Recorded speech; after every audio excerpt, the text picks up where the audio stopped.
here from Lake Baikal, situated in southern Siberia, between the federal districts of Irkutsk Oblast in the northwest and the Republic of Buryatia in the southeast. At 31,722 square kilometers, it is slightly larger than the country of Belgium. It is also the seventh largest lake by surface area and the second largest lake in Eurasia, but because it is also the world's deepest lake, it is the world's largest freshwater lake by volume, containing 23,615 cubic kilometers. How we all doing? We are here today with episode number 22 of the PondCast. We got most of this news literally in the hour after last week's podcast edition.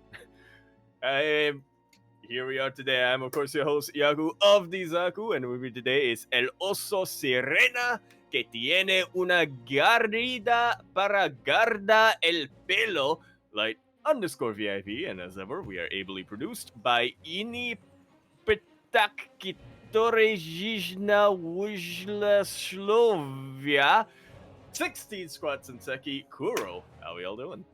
What's up, Yaku? It's great to be back. As you did mention, welcome everyone back to the podcast. And yes, every single week it feels like we end the podcast and then bam, there's like new news. There's like a big revelation, whether it's player pickups, whether it's PTR changes as well. For those that are curious, last week when we ended the podcast, it was merely a couple of hours later that the PTR balance changes were announced after the podcast. Strange. Yeah, and a couple of interesting ones. We're going to go into that as well. We also got quite a number of team pickups here. For once, none from Streamer Zone. Yeah. But some pretty exciting news as well. Some little bit of sad news as well when it comes to that. And of course, as ever, got a lot of weekly and regional results coming in.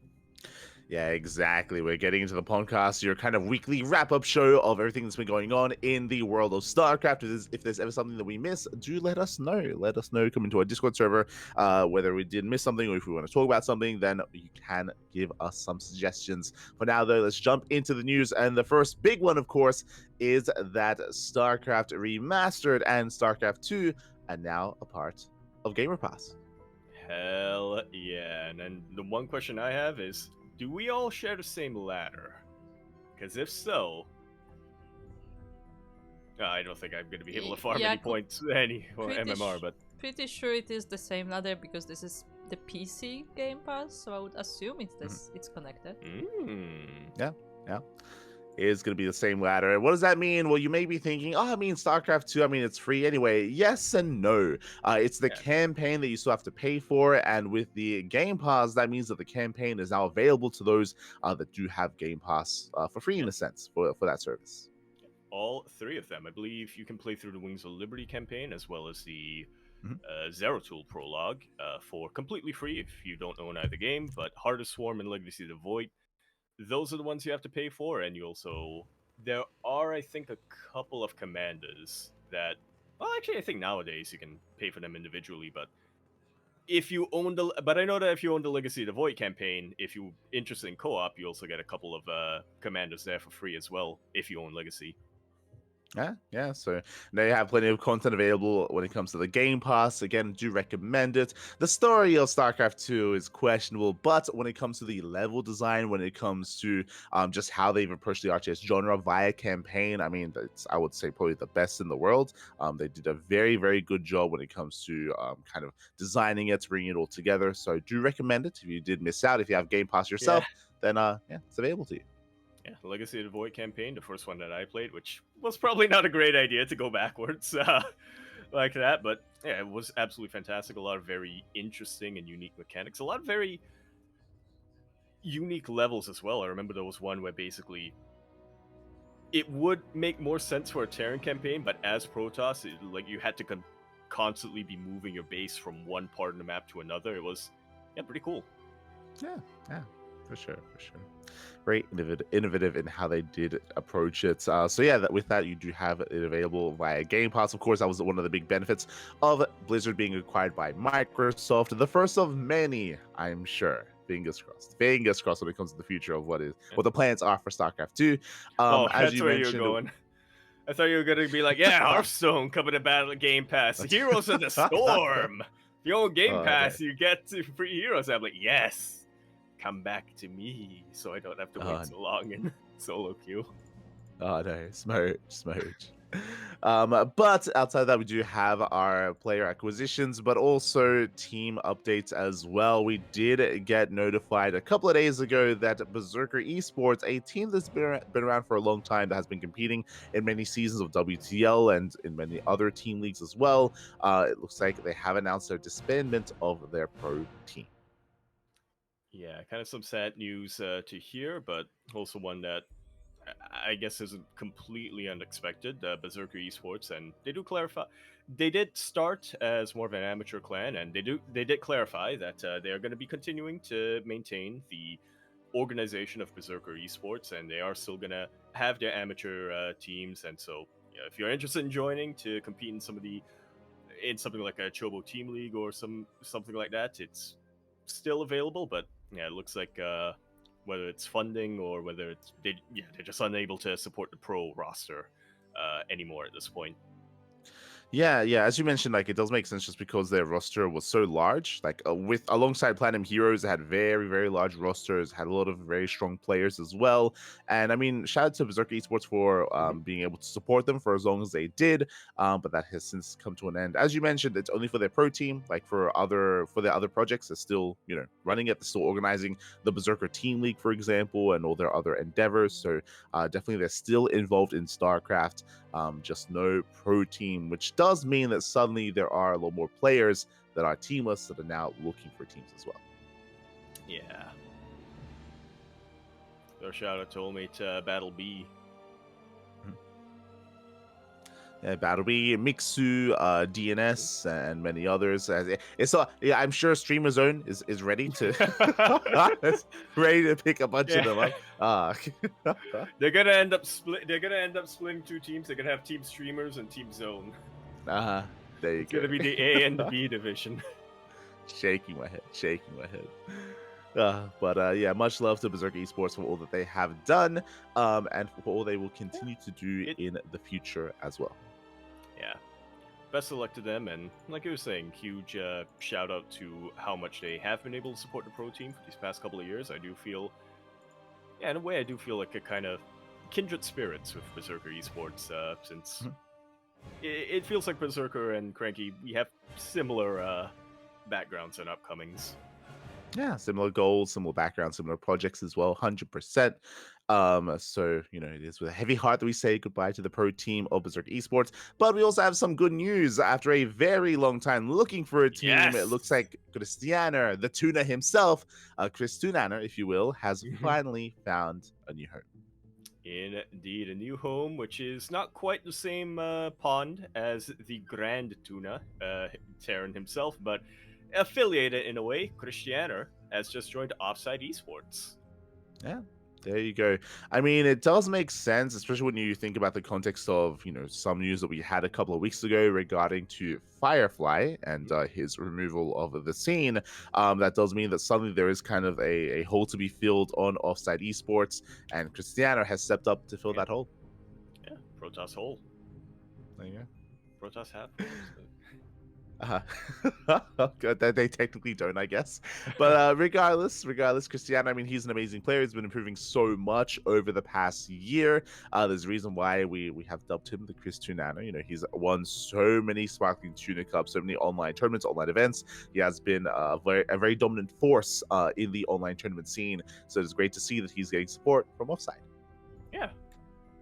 Love to see how Offside progresses with this roster. I mean, officially right now, the only players they have or committed to are Rex and Christianer, but I wouldn't be surprised if for something like WTL they would, maybe get Euthermal back in there, or possibly team up once again with Hero Marine. Yeah, and definitely.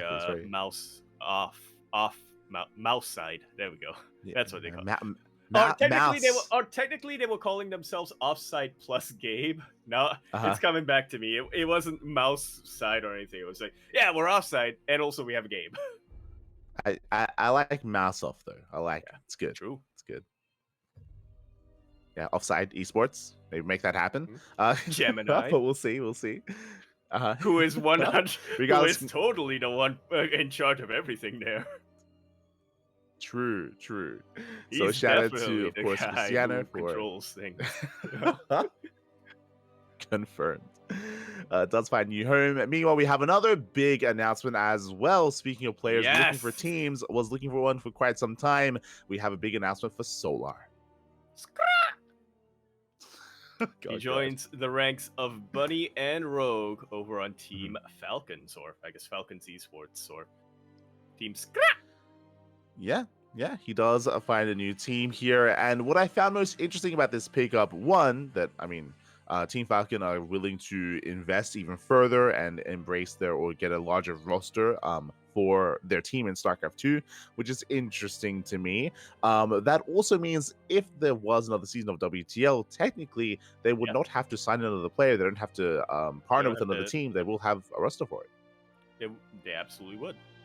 Bunny, Rogue, and Solar, that's a roster that can really do a lot of things. Oh man, especially in Team League when you have Rogue on. When you have, yeah, as much as it pains me to admit it, the guy who brought, it's not showing up.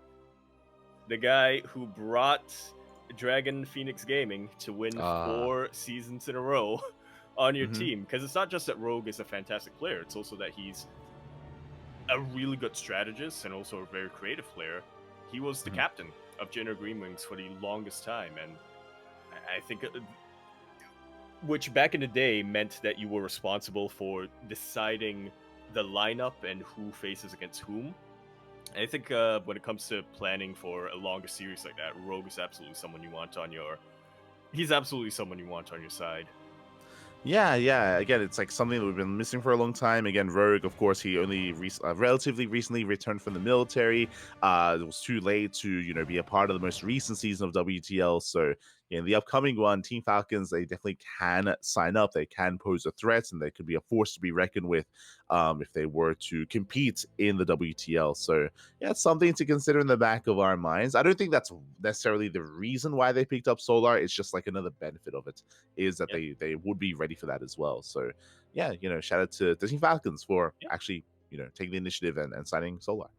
Yeah, and also shout out to Solar himself. I mean, we were kind of speculating it when he left Team Vitality. We were thinking, okay, Solar, he's a big fish, probably the hottest free agent out there, and getting picked up by Team Falcons, I think is, I'm not privy to the details of their partnership, but they're one of the richer teams out there, just looking at all their sponsors, so Oh yeah, I feel like this is a really big pickup for Team Falcons, and also really good for Solar himself. for sure. I'm sure he does benefit quite a lot from that, and yeah, we'll see what they're able to accomplish together in the upcoming weeks, months, and season of EPT as well. Yeah. Also, one final thing before we move on, I just realized this is the first time I'm seeing the Team Falcons jersey. They're bringing back the Call-It jersey. I like it. Yeah, it's something that we don't really often get, but it's unique in that way. It's nice. Team Acer vibes from way back in the day. True. Although Team Acer, the jersey was like straight up a polo, so it's more like a T-shirt with a collar. Yeah, sure. But with that, Solar now finally has found a home. We did have, of course, another update relating to the Belém Gens Elite Stara Zagora. We do have confirmation that the next big event here has been confirmed for 2025 offline event. Yes, the very first offline event that we're going to be having in 2025. I mean, barring, at the very least, the first announced offline event that we're getting. I mean, it's planned to take place in June, so there's definitely things that can take place between now and then, or between January 2025 and June 2025. But yeah, this is a huge announcement, and one that, in hindsight, I mean, seems kind of obvious just based on how good the viewing numbers and how much enthusiasm there was for Belém Zagora. But at the time before this announcement, it was still very much in the air on to whether or not they want to keep going with it. And I for one am very relieved that they have decided to continue to stick with this and continue to invest in StarCraft 2. Yeah, I think one of the things that I'm most appreciative of is just unlike some tournaments out there, Home Story Cup, uh, we are getting the confirmation of the event and invited players over 6 months ahead of time. Like, talk about like planning and Yeah. just I like transparency and like it's will nice. say- It's nice. I will Ah. say that the invites are not confirmed. They are announced, but Mhm. they are not confirmed. That's something to keep in mind, that they can still True, reject true. the invite. But yes. True. But If they I mean, wanted that's to, why they they could announced reject it this early, because it's like, yo, Yeah, if you're gonna reject the invite, you have 6-7 you have months. time. You have time to reject it. Yeah, Give you're us not wrong. food. If you're gonna reject it and tell us so we can invite somebody else. There you go. So yeah, it is really cool to see that that is a place. So they have since kind of given out invites to the top 4 players of the previous tournament, which also makes sense, right? They invited the champion, the runner-up, 3rd place, and 4th place. Home Story Cup. Maybe an invite to the reigning Home Story Cup champion. Maybe that would make sense. I don't know. Maybe I'm crazy, but that just makes sense. Just saying, he's a champion. I don't know. Take. I don't know. Is that what you want in your tournament? I don't know. True. Do people want to watch that? It's like, yeah. Shaking my head. So yeah, it is really cool to see so much kind of just an announcement ahead of time here, allowing people to organize around them as well, just because now that's already locked in when it comes to the overall like kind of date. Yeah, visas as well, which also can be an issue. True. Yeah. And I don't imagine it's going to be an issue for at least Clemrina and Showtime, because from what I understand, it doesn't take much to get a visa to Bulgaria if you're in the EU, or if you're in an EU country, but yeah, it can be Correct me if I'm wrong. I'm gonna look that up, but I'm pretty sure you don't need even anything to travel to Bulgaria. I think it's part of Schengen, isn't it? I believe so, yeah. Yeah, so you just so get on a car or a bus or whatever, you just go there. There's no border.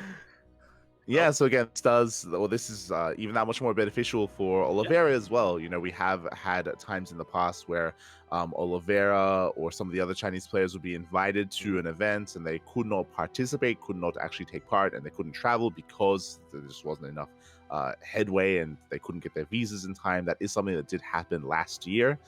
So yeah, this is just that much better for the international players. Yeah, definitely. And yeah, those are 4 invitees, but obviously they're not going to be the only ones. Qualifiers are going to be taking place for other players, but yeah, we don't really have details on those yet, when those are going to take place, but we do have confirmation. We're going to have qualifiers announced soon, TM.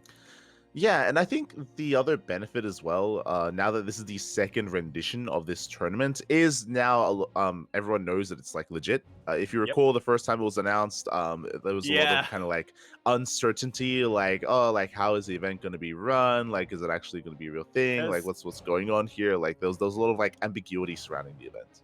Because it's a venue that historically like hasn't really had, or at least we didn't realize that there was that much enthusiasm for StarCraft in the past. Like, we didn't realize that there are actually that many fans, because it's not. Unfortunately, it wasn't a very active scene in Bulgaria, and also we weren't too sure about the organizers. I mean, it's a tale as old as time, right? Of having organizers pop up to host a sudden event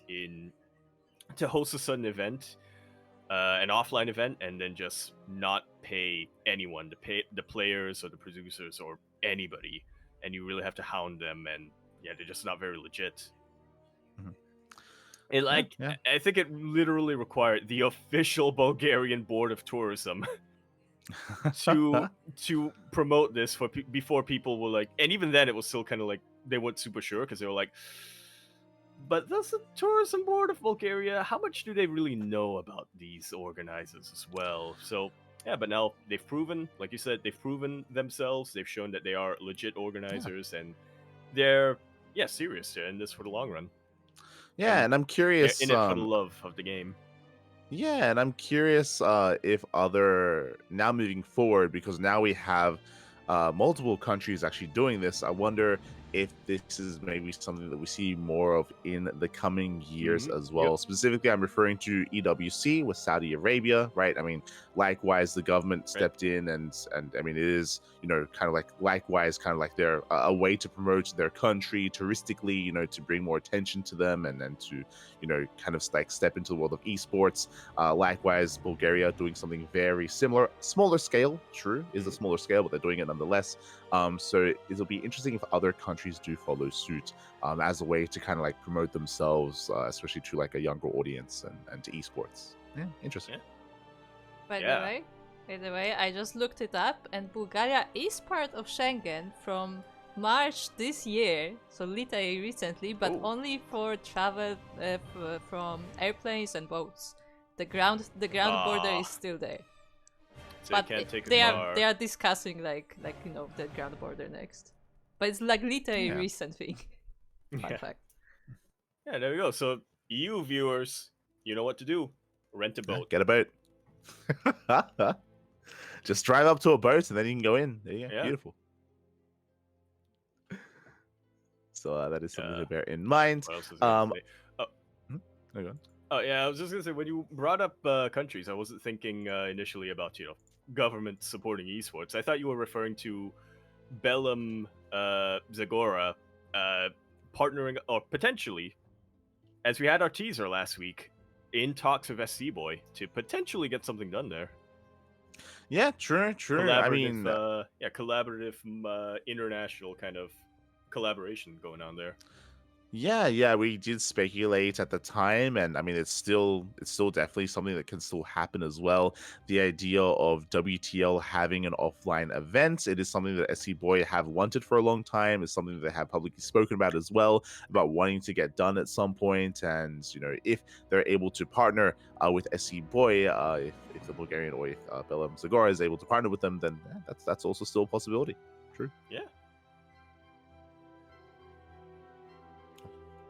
See what happens. But we shall see. If it does, we'll let you know. Yeah. There you go. As we have another event that has been announced over a month ahead of time as well. Bear that in mind. Yes. So, a shout out to Old Mate Joe, but the Philadelphia finals for the year, the grand finals for 2024 have been announced. Registrations are open, and it is going to be on the 7th of December. Yeah, literally a month from now. And be taking place in the fine city of Philadelphia.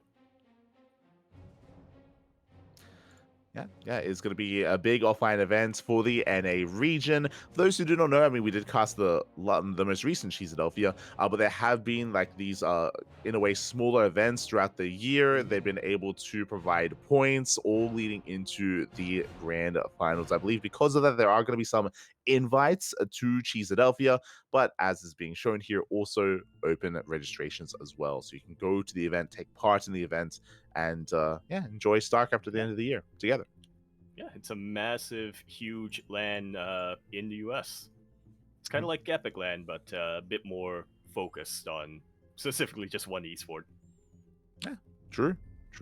Not wrong. So if you happen to be native, if you happen to be local in the NA region, if you do have your schedule clear on the 7th of December as well, then do consider going down. I was gonna say, is that Black Friday? I don't think really Black Friday is in November. Okay. It's fine. So yeah, do consider going down, of course, and taking part, interacting with all the NA local talent and scene as well. I'm sure people like Dolan are going to be there. I mean, Dolan, he was at the last Philadelphia. For sure. So I'm sure people like Dolan, Epic, Vindicta, and many others, Creature as well, would be willing to travel. I think at the last Epic LAN there was, oh my god, I don't know why, but my brain wants to say Zan. He's a Zerg player. He used to be very, very active as well. not Star Killer. Oh, maybe Yeah, Starkiller. Yeah, Starkiller. Yeah, Yeah, there we go. I like how when you said Zound, and I was like, oh yeah, Star Killer.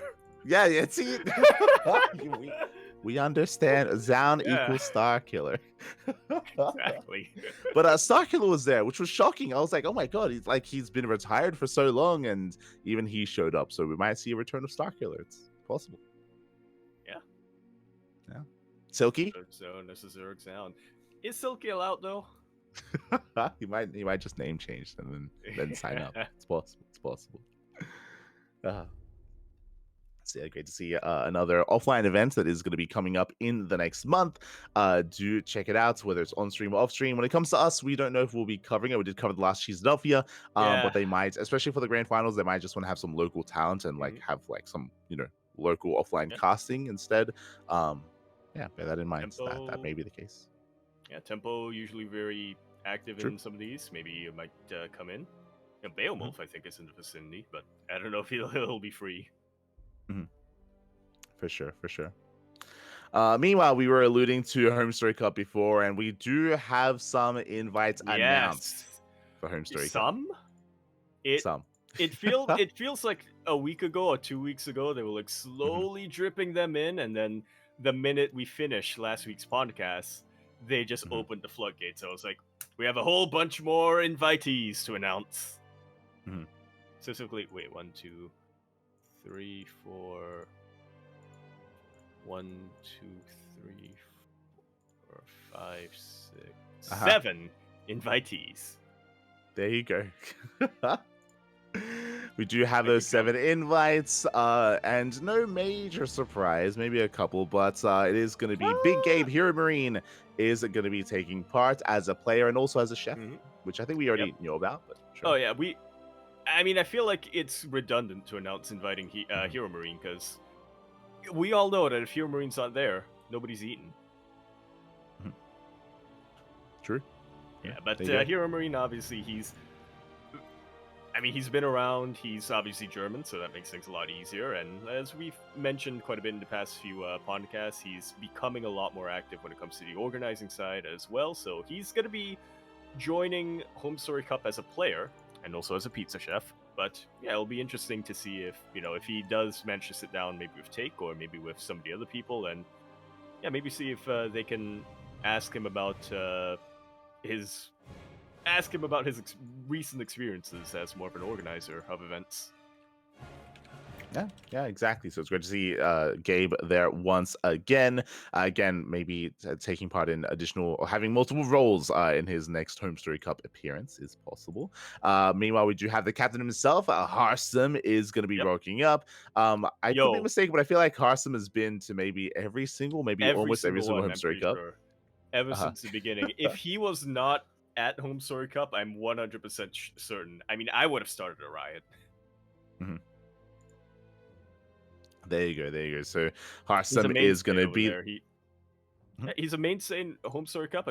You called him the captain, and that meme was birthed from Home Story Cup itself. He's a mainstay. He's a great player. He's won 1 or 2 of these Home Story Cups in the past. But more importantly, his presence at Home Story Cup elevates it to the event to a whole nother level.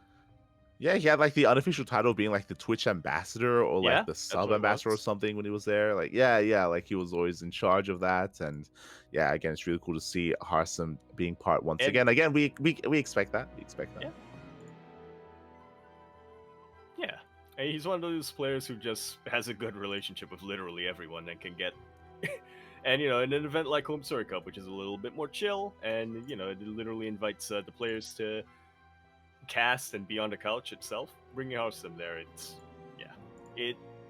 Harsum has always been really good at I think getting the other players to be less shy is how I'll put it. Exactly. So Harsum's going to be there. For Jimmy's going to be there as well. Again, for Jimmy, also local talent. Famously, it was, I think, 2 Home Story Cups ago at this point, but for Jimmy, he did have a bit of a bike accident leading into it, but he still traveled, he still went to Home Story Cup, still competed while having a broken arm. It was crazy, but again, just showing his dedication, his passion for StarCraft, for Home Story Cup, so is deservedly invited once again. Will he cycle there again? It's gonna be the I hope question. not. Who fights there again? Well, I hope not. well, I guess that depends on how well the what's that train that German people are always complaining about. Uh, It's gonna depend on the train, I guess. mhm. For sure, for sure. But yeah, for Jumi is going to be there. Likewise, we also have Spirit and Skillus also going to be invited. Spirit, of course, one of the best Terran players in all of Europe. Was yeah, it's great to see that Yeah. Piotr has been invited to next Home Story Cup. Yeah, recently ended his partnership with Team Navi, so it's like you said, just nice to see him.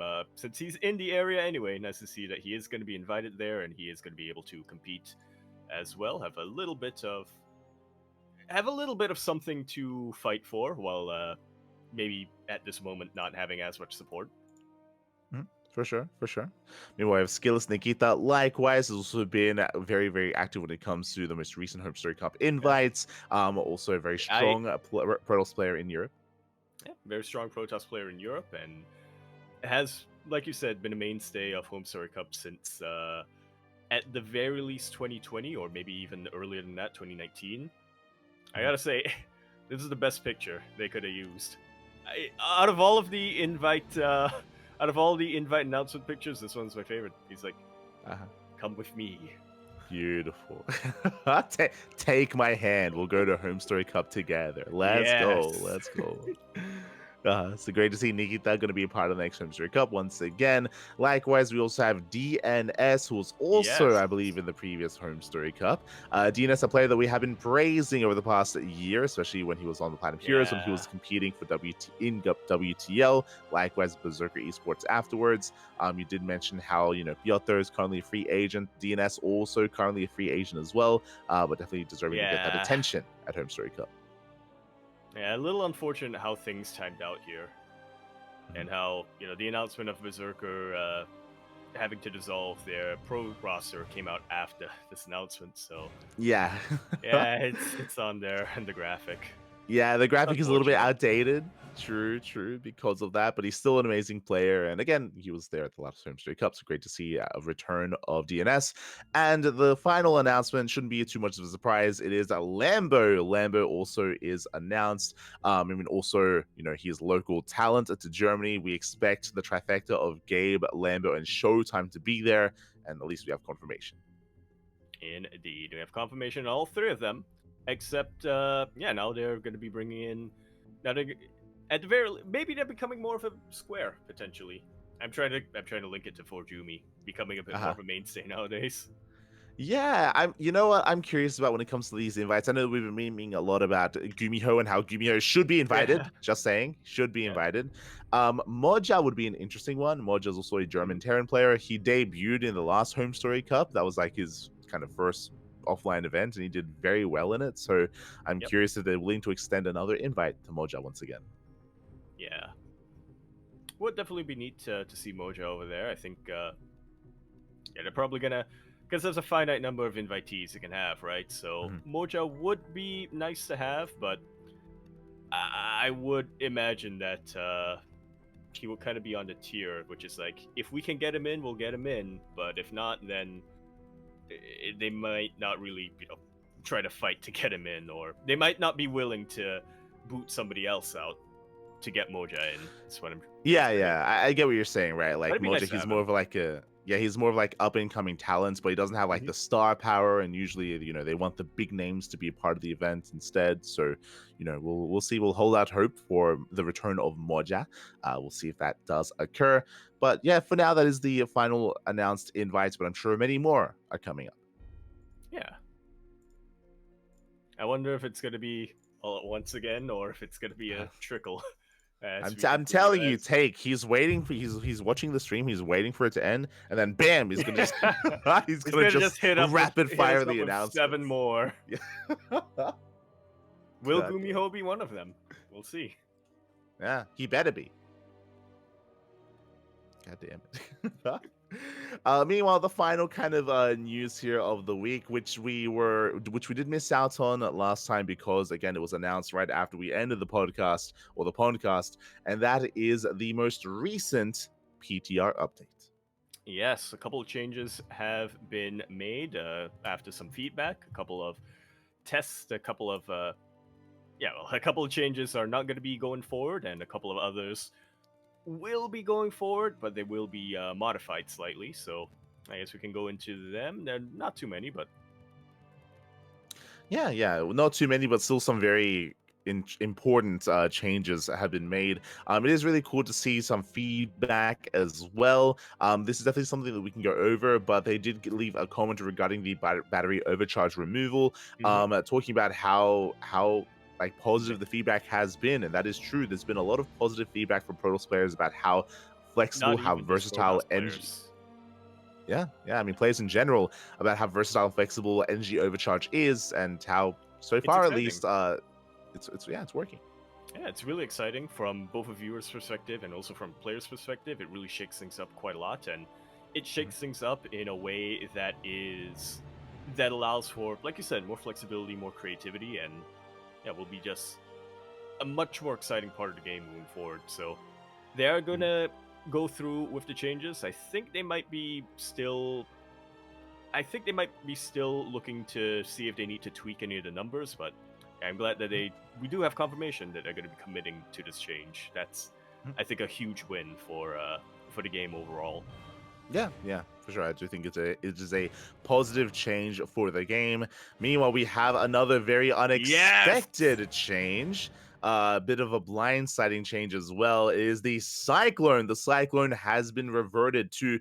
This is not the old Cyclone. This is the old Cyclone. So don't worry about seeing mass Cyclone versus Cyclone like we saw at the start of the year. That is not the Cyclone that we are reverting to. We are reverting to the one previous before that.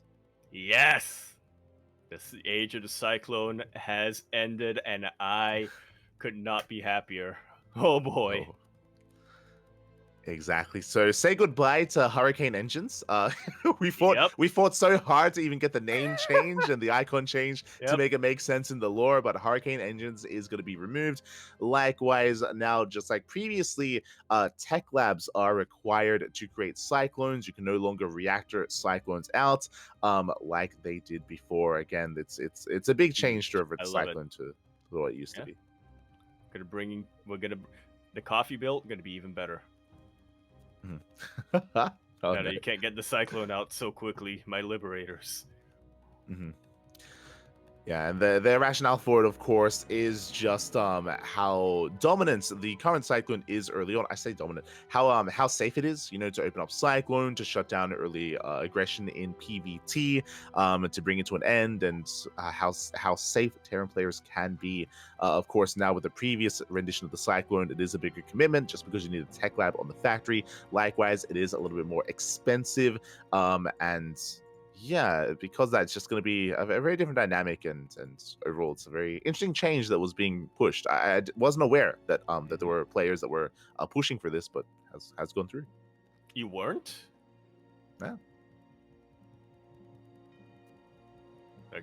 I know you cast Cure a lot, but there are a lot of other Terran players who aren't fond of the Cyclones. And I mean, I don't think players of other races like the current Cyclone iteration, but I also know a lot of Terran players don't like it. Yeah, we'll see if they listen to Terrans about the Raven. Yeah. We'll see. We'll see. So literally the only one who likes the current Cyclone. Yeah. So the thing that is interesting to me here, this also means that because it's going to be the old Cyclone, the lock-on range is going to be longer once again. If you remember, when it came to the current iteration of the Cyclone, lock-on range was shorter, so you could actually micro against it and break the lock-on. That isn't going to be anywhere near as the case now. So again, there's a lot of things to bear in mind when it comes to this change. Well, it's going to be a shorter radius, but if I remember correctly, it was also the rate of fire was also a little bit lower with lock on, or was it just a basic attack? I'll need to double check that. So yeah, it's gonna be perhaps a little bit. It's gonna be, I think, maybe a little bit easier for Terran to kite with the older Cyclone, but at the same time, it's also, you have a little bit more time to try to break that. Yeah, we were. I was looking at discussion surrounding this, and it does feel like this mainly will affect ZVT mech. Means that battle mech. I mean, battle mech was already previously. Mass Cyclone battle mech was definitely something that was more viable, and now that's going to be the case again here as well. Just because with the current battle mech and how the cyclone maneuvers and how it interacts again because you can break the lock-ons, it means that roach play is a little more robust against cyclones, now a little bit less so that is going to be a little bit more promoted. But again, another change is the fact that now cyclones aren't going to be as dominant in TVP, so they're going to be used less often in that matchup, more often in another. So that is going to be a big change that's going to be happening, and yeah, we'll see how that does affect both races in the end, both Get matchups, I less should say. cyclones in TVT. That's all I need. Less cyclones in True. TVP. That's the cherry on top. Uh-huh. More cyclones in TVZ. I can live with that. I'm not happy about that, but I can live with it. Uh-huh. I just hate cyclones so much at this point. It's not a bad unit. I'm so burned on it. For sure. That's fair. Up next, we do have the Stalker. The Stalker now takes less time to warp in. That is specific just for early game defense from Protoss players. We spoke earlier about how because of the removal of the shield battery overcharge, I mean, now Protoss need a little bit more help early on, and this is to address that. Yes. So Rationale says, we think that this change will allow Protoss to more comfortably defend against similar rush builds, such as rush builds similar to Proxy 2-Rex Marauder, things like that.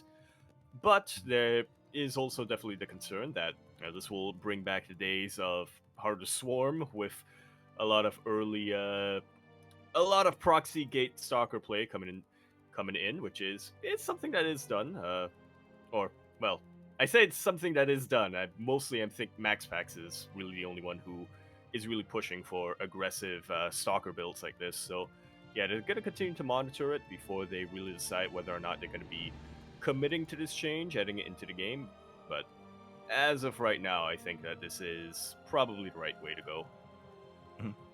Oh yeah, like technically this does benefit stalker heavy builds. I'm referring to 4 Gateling Stalker. So this will actually mean that 4 Gateling Stalker hits maybe a little bit faster, a little bit harder. But again, it's only by a couple of seconds, so not the biggest of deals. We are hoping at least. And those couple of seconds, it 100% is more beneficial for the defender than the aggressor. So we'll see if that, or rather, I should say, those extra couple of seconds. Ideally, and it seems that the defender's advantage in something like a PBT or a PBZ will, like, it's not going to cancel out the defender's advantage, is what I'm trying to say, but it will add a little bit to the defender's advantage from the Protoss side of things. Yeah, for sure. And also my apologies. It's gateway build timeout. For some reason, my brain was thinking like warp ins, but no, this doesn't affect warp ins. So it is just before warp gate comes into play, that specific kind of scenario. So yeah, it's going to be interesting. Is hopefully going to address that issue or that perceived issue in Protoss vs Terran. Yeah, it's one of those moments where it's like just before you churn out your gateway upgrade. For sure. Now, up next, we have more controversial changes here, and I definitely understand why there has been a lot of, in a way, concern from the community. Up next, we have a change to the Ghost. Now, in the previous patch, in the previous main PTR announcement, this was something that was vocalized, the fact that the Ghost was not touched and was not addressed originally in the PTR. Now it has been addressed. Clem himself brought it up and said, yeah, Ghosts still need to be nerfed, guys. And it's an interesting change that they're coming up with. The supply for Ghosts is going to be increased from 2 to 3. So in a typical Terran late game composition, you're going to have fewer Ghosts. Or if you want the same amount of Ghosts, then you're going to have to give up on couple of Marauders or Marines or something like that, potentially even Liberators. We'll see how this goes, because this having fewer Ghosts is one thing. It's nice, but I feel like it wasn't the big concern that people were worried about. Is that if you have, say, 4 or 5 ghosts or something like that, Mhm. and you land all of your EMPs on the Protoss army, that's enough for the Terran army to just completely wipe the floor of them. So we'll see if the supply if the supply being increased by just 1 is going to be enough to really make Terran players think, okay, I'm going to build fewer ghosts now. Yeah, I mean, you hit the nail on the head there, is that this this proposed change here does mainly affect late game and how many ghosts you have in a late game army, right? And right Yep. now in the current meta, that mainly addresses TVZ, because you do Yep. often get late game TVZ, right? Because it is a little bit easier for Terran players to turtle When you up get a and lot for of the late game to snipes. come into play. Yes. Yes, and you get the late game come to play where you have a player walling up, walling off, then they max out, they get mass ghost. Now that issue is going to be addressed now because of this, but I feel like a lot of concerns currently are being raised about Terran versus Protoss, not Yes. Terran versus Zerg. And Terran versus Protoss, you don't see late game anywhere near as often as you do against Zerg players, right? In TVP, it does feel like it's a lot more mid game oriented, at least Yes. currently, and the power of the ghosts in the mid game isn't addressed here. Absolutely. Ghosts in TVP are a mid-game unit, and like I said, you don't need... In TVZ, you need a lot of them to get your snipes out on Ultralists or on Brute Lords or whatever. In TVP, you don't need that many to just nail those EMPs down, and yeah, I'm not sure if this is going to tip the scales too much, or this is really going to... Yeah, if this is really going to tip the scales enough in TVP. That... Go on. No, go ahead. I was going to bring up a idea I had, but I think I'll bring that after we continue discussing the ghost changes. For sure. I was just gonna say that again, like it feels like this is a nerf to the ghost, yes, but it doesn't address the problem, right? Like the problem, the perceived problem right now is the power of the ghost against Protoss, and this just doesn't. It feels a little bit tone deaf, or it's not really approaching what the complaints are, what the feedback currently is regarding the changes regarding the PTR. It's like if your house is flooding and you got given an umbrella. Yeah, it's like I mean thank you, I guess, but I have an idea about or I was thinking about this for a potential change for the ghost. Now I have no idea how difficult this would be to implement. So, any game devs or programmers out there will have to educate me on this, but I had an idea about the EMP specifically. What if, for EMP, if after a unit comes into contact with it, they get a status or like a status debuff or whatever that says that they cannot be impacted by EMP for like a couple of seconds. So that way, Terran players can't just spam EMPs on Protoss army. Interesting. So you're saying so you wouldn't be able to stack EMPs exactly. Kind of like how Storm doesn't stack. I feel like true. If you might be able, again, no idea how difficult that would be to implement, but I feel like that may be a way to go for EMP. Yeah, it's an interesting change, is what I will say. I think it's an interesting change just because I think most people, when they think about EMP, they're thinking like, radius of the EMP. They're thinking of like how many energy it strips away, right? Like that's usually what they're thinking of when it comes to how they would change it. The idea of not being able to stack EMP is an interesting one. That does feel very, very drastic, is what I will say. Or at the very least, not being able to stack it on shields, because if you want. Because I can imagine the concern there is that if it's a Protoss army that has High Templar or something like that, especially with the energy overcharge change going, then yeah, you would still need EMP to drain the energy. But what if you can just... But what if EMP doesn't stack specifically for shields? Yeah, it's definitely an interesting change. I feel like this is one of those changes that affects so much that a lot of thought has to be put into it, just because it does feel quite drastic and quite extreme. But maybe something like that would be necessary. It's hard to say, like, especially considering just how much more effective bio against Protoss is right now because of the change to the disruptor. Like it's something to consider. Maybe something to consider, something along those lines. And again, game devs out there, feel free to tell me how like insanely difficult and how you really need to like go into and make sure that it doesn't that make implementing this change doesn't bug everything else out. Yes. Feel Yeah, free to let me know about that because yeah, because I don't yeah. really know too much about the technical side of things, but I don't know. I feel like that may be something to consider.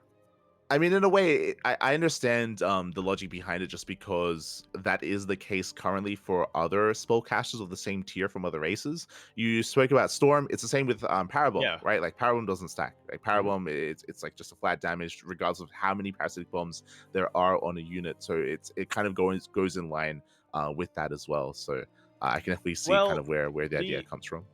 yeah, but the thing is also that EMP is instant, so that's also why Hmm. it's more difficult to implement it in this case. Because Storm, Hmm. Parabomb, those are damage over Damage over time, time. whereas yeah, Hmm. dots. Whereas EMP, technically, it doesn't deal damage. That's like getting really into the semantics of things, but effectively, it allows you to kill Protoss quicker. Hmm. Oh yeah. It's it I feel like EMPs currently feel really unforgiving, right? Like Yeah. the one wrong move, wrong mistake, and EMPs can completely destroy a Protoss army. So we'll see. We'll see what happens. Regardless, I feel like a lot of people are still gunning for, or they're still championing a change to the Ghost, specifically relating to Terran versus Protoss. But we'll see. Yeah. We'll see what happens. It's still something that people are looking for. Yeah. Yeah, I do feel like I'm one of the. I wouldn't consider myself to be a Ghost defender. Let me put Mhm. it that way, but yeah, definitely something needs to be changed about the Ghost. I think EMP to drain energy is fine, but we do need to reconsider draining shields at this point. Mhm. For sure, for sure. Meanwhile, we do have another big change here, and that is for the mothership. The mothership Yes. can now no longer be targeted by Yo, Abduct. I remember back in 2020 or back in the end of 2019 when they Uh-huh. made the announcement that motherships are now a hero will now have the hero unit tag, since you can only Mhm. have one of them anyway, and hero units cannot be neural parasited or neuraled. Mhm. Neuraled parasite? They can't be neural, they can't be brainwashed by the infestor anymore. Mhm. I remember I was one of these people who were thinking, but what about Abduct? What about the other Mhm. Zerg spellcaster unit that shuts down the mothership? So yeah, this feels like a long time coming. Yeah, this is another really big change. Um, Personally, I think overall I like it just because I don't think it was healthy for the game. It's something that we've all embraced, but like looking at it like a Minus little bit 400, more. minus 400.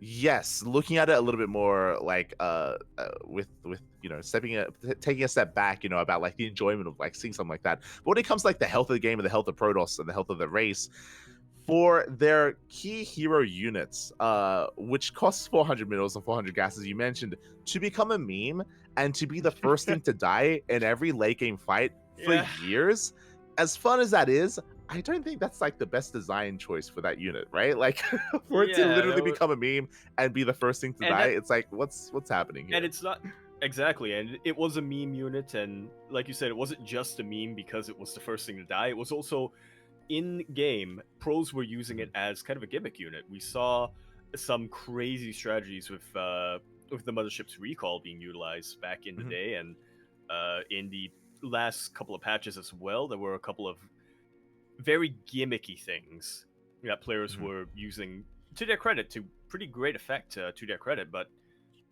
for something that's supposed to be your late game flagship unit, I don't think you Mhm. really want to reduce it to a gimmick. Yeah, for sure. So I do agree that the mothership needed to be changed. I don't think it was a good thing that again of what it Yeah. was for so long. And now we have kind of two patches addressing that, right? We have the change which has now increased its cost again to 400, but it also now is a more well-rounded unit in general. Now it actually does more damage. Now it does hold its own, and the fact that it can no longer be abducted is a pretty big change.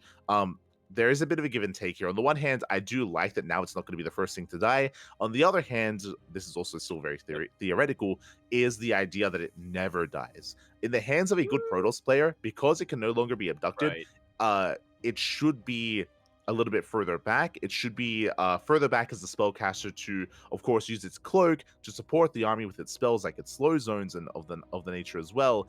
And it shouldn't really be exposed as often. So I think a lot of people are now concerned that it just won't die anymore in the late game. But I feel like we need testing to confirm like the power of the new mothership now.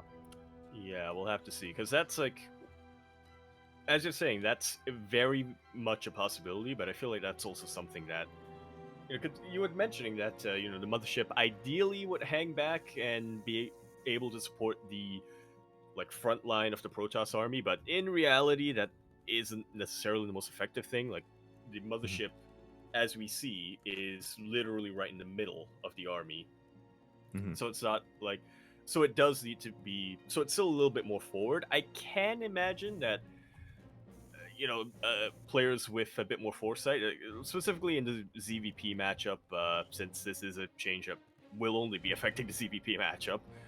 I can imagine that some Zerg players who are a little bit quicker when it comes to reading situations of game will just get a whole bunch of corruptors a lot sooner and then just send them in to take out the mothership still. But like you said, a player with really great positioning and really good control, you know, I'm thinking a hero specifically, may be able to exploit that and may be able to just bait out all of those corruptors into a storm or something like that, and then just roll over the rest of the Zerg army.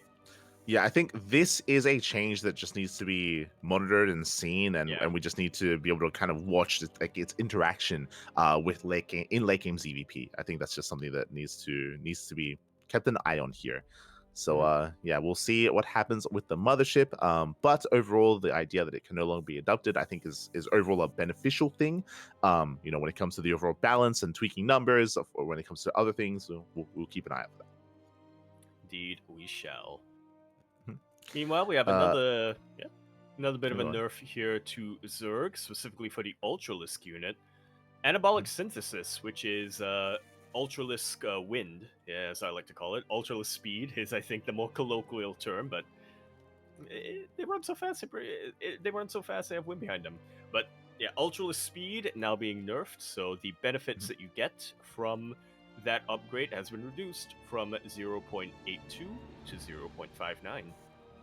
Yeah, I think this is probably a good change. For those that are curious, the reason why this change occurred is because of the change that we had previously with the Ultra. Now the Ultra can move units aside. Now it can move them aside, and now it can actually more easily engage with a ground-based army. That is going to be applicable in both ZVP and ZVT. So removing some of the speed here to try to balance that out, in my mind, makes sense.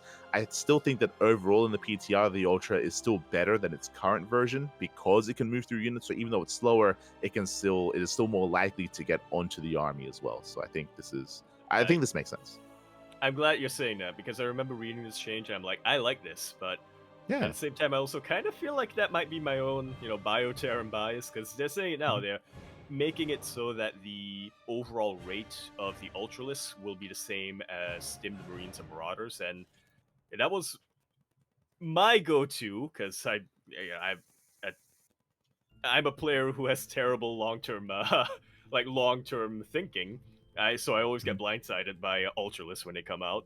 My go-to is always, I need to try to stim and kite. And so this will make kiting a little bit easier, I imagine, with Bioterran. And so that was in my mind, and I was thinking, I like this change, but I feel like I'm a bit biased in that regard. So I'm glad that you're saying that this is a good change.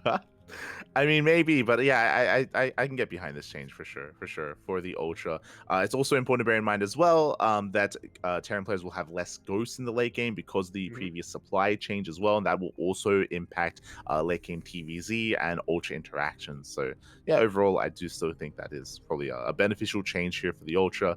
Up next, though, we have a reverted change. Not just we have 3 reverted changes here to the Broodlord, the Tempest, and to the Liberator. Indeed. So 3 changes that some of them, well, at least one of them, I was kind of interested in, and I think a lot of people were kind of excited about. So it was the Tempest change, one that people were dreading, but for some reason I wasn't. I'm not sure why that is. The Liberator change, and the Brute Lord change, which I have no memory of how people reacted to. Yeah, all three of them, they've decided that they're not going to go through with them. Yeah. For me, this is a really controversial one because basically what a lot of people have said to this, and I think I agree, is that this feels like a knee-jerk reaction to like Reddit posts, complaining about Liberator range, complaining about Tempest, complaining about Brood Lords. Absolutely. To revert all these changes and for the PTR to only have been live for like 1.5 weeks, maybe 2 weeks, it's like what's happening here? Like the PTR is there to test and to like confirm these things, and it feels too early to pull the plug on a lot of these changes when it feels like we haven't had enough time to really get a feel for what's happening. Absolutely. I mean, you can go a little bit more in depth to the Brute Lord and Tempest changes specifically, but I'm kind of disappointed that they're not going to go through with the Liberator changes. I feel like maybe that radius increase was a little bit too much, but it shouldn't have been completely reverted. Like, if I remember correctly, the previous increase was they were going to increase the radius from 1 to 2 with the ballistic upgrade for the Liberator, and yeah, that was a little bit too much. Maybe making it down to 1.5 would have been a little bit better, but specifically I'm disappointed about this because, as they pointed out and as map makers have also told us a lot of times in the past, it's really difficult to balance maps with the Liberator range increase. Yeah. And so this, removing the Liberator range and replacing it with radius increase, I do think is the right way to go to encourage more flexibility and more dynamicism, more flexibility and more variation when it comes to future map pools. Yeah, I do 100% agree there in the sense that it was a step in the right direction. Even if, maybe the radius was too much, the overall core of the change was getting rid of lib range, right? That was the point. That was the point of everything, is that because of Liberator range, because as you mentioned, when it comes to creating maps, when it comes to harassing mineral lines, having this kind of dead space where it cannot be touched, on top of that, fortifying and walling up and turtling as well, because Liberator can be further back and be that much more secure as well. Like that, getting rid of that, I feel like was a good initiative from the change initially.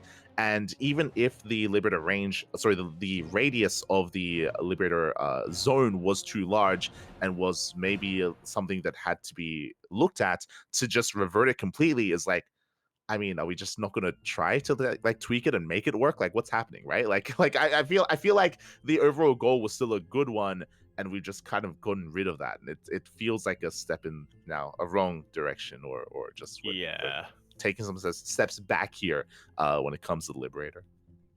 Yeah. So I do agree that was disappointing that they were willing to kind of capitulate on that. Yeah, I guess balance wise, I mean, it's not terrible, but like I said, I was mostly interested in seeing what map makers could come up with without having to worry about balancing their maps with Liberator range in mind. Yeah, for sure. So unfortunately, that is something that now has been completely reverted. Is there a chance that maybe they revert it again, or that they reapproach the Liberator in this PTR? It is possible, but I mean, we'll see, because time is of the essence when it comes to adding and changing stuff. Well, it's possible, but I feel like with them coming out and saying that we're just not going to go through with this changes, it feels kind of final. It feels a little bit final. But who knows? Maybe if we make enough noise, they'll change their mind again. Yeah. Who knows? It's possible. It's possible. The other ones were the Tempest and the Brood War reversions as well. The Brood Lord, not the Brood War. For the Brood Lord, this feels weird. It feels weird that they completely reverted everything. I don't know if you remember, the changes to the Brood Lord, there were some buffs to the initial to the Broodlings, of course. Yeah. Yes, but if you remember, when it came to the changes, they also had a bug fix. They had a bug fix for the Brood Lord, and they're also reverting the bug fix. They are? Yes. What? Yes. That's the controversial thing. It's like, what are you doing? Like, Wait, what? You what? fix the bug, then you just get rid of it? Like, what's You happening fix right the now? bug Like, and then you re-implement the bug. So it yeah, wasn't a it's. bug. I guess that's what they're saying here. So yeah, that's another really odd move here with the Well, PTR. Because fixing the bug did improve it. Did mean that mhm. the Broodlord was well, doing more damage. yeah. I mean, like I said, removing the bug did improve it, did buff it inadvertently, and make it do more damage. But I mean, I Mhm. can kind of understand with the rationale they've given here. That's like, yeah, they're gonna have in TBZ specifically, there are gonna be fewer ghosts in the late game, so maybe we don't want Brute Lords to be that good. But I mean, like you said, it's kind of weird that they would go back and change everything, or just not go through with everything, because it was. It also felt like something that would potentially make ZVP a little bit more dynamic as well. Yeah. So it's just really weird. It's really weird that they went that far. For those that are curious, the changes specifically for the Broodlord was the Broodling HP was increased, Mm-hmm. the weapon cooldown was decreased, so it would attack more often. The Broodlord specifically. Yep. Oh, sorry, the Higher Broodling would DPS. attack more often. Yeah, would have high DPS. And the bug was that the bug, which is now I guess re-implemented, is that the Broodlord will not deal full damage when shooting from maximum distance. Specifically, just because of the time I believe it takes for the Broodling, which I think typically lags behind the Broodlord to like catch up and to actually fire. Like there was like some weird interaction there that was happening. So yeah, Yeah. I understand, like, especially if they're saying that, oh, we're nerfing the ghosts, so they don't want to make Broodlings and the Broodlord too good. I understand at least that, but like removing the bug fix kind of feels it feels weird. It's just weird.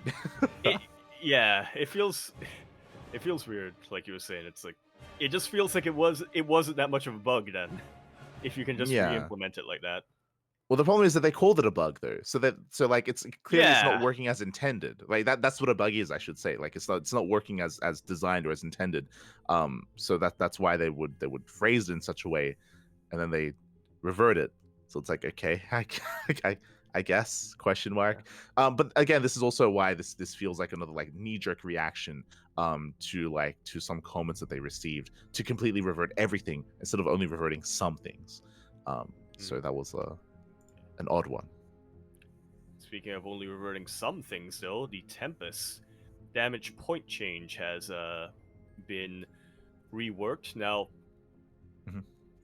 correct me if I'm wrong, Light, but I believe this means that the micro ability of the Tempest is still Mhm. going to be, or the changes Yep. that they're making to the micro ability is still going to be going Yep. through, but it's instead rather the. Uh, no, it's the opposite. Oh, okay, it's the opposite of that. Okay, Yeah. then in that case, it's disappointing. Yes. Yes, it is, It's going to be Yaku. more It is difficult to. disappointing. It's going to be like less. The Tempest is no longer going to be more microable, which is Yes. Yes. So the changes were the supply cost was going to decrease for the Tempest. The attack range versus air was going to decrease, and the damage points. So they're keeping the supply cost decrease. They're keeping the air range decrease as well against air units. So they're keeping those changes, but they are removing the damage point change, which was going to make it more microable. So yeah, it's kind of Yeah, odd. kind of weird now because it's like, yeah, because the Mhm. idea of it previously was that they were gonna make it so that the supply is lower, so that means that you can get more Tempest, but they hit a little bit, or at least on the balance, or well, not in the balance, I should say, but rather their attack damage is a little bit lower, but because they were more microable, if you get good at using the Tempest, you can just you can really utilize it to full effect and potentially deal more damage than you previously were able to.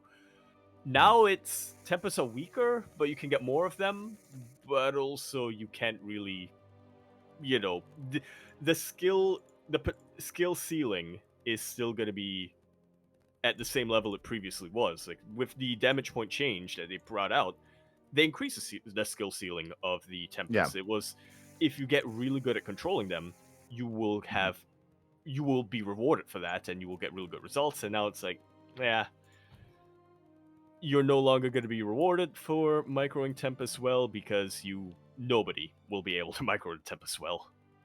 Mm-hmm. Yeah, so it's again another really weird change that felt like another knee-jerk reaction.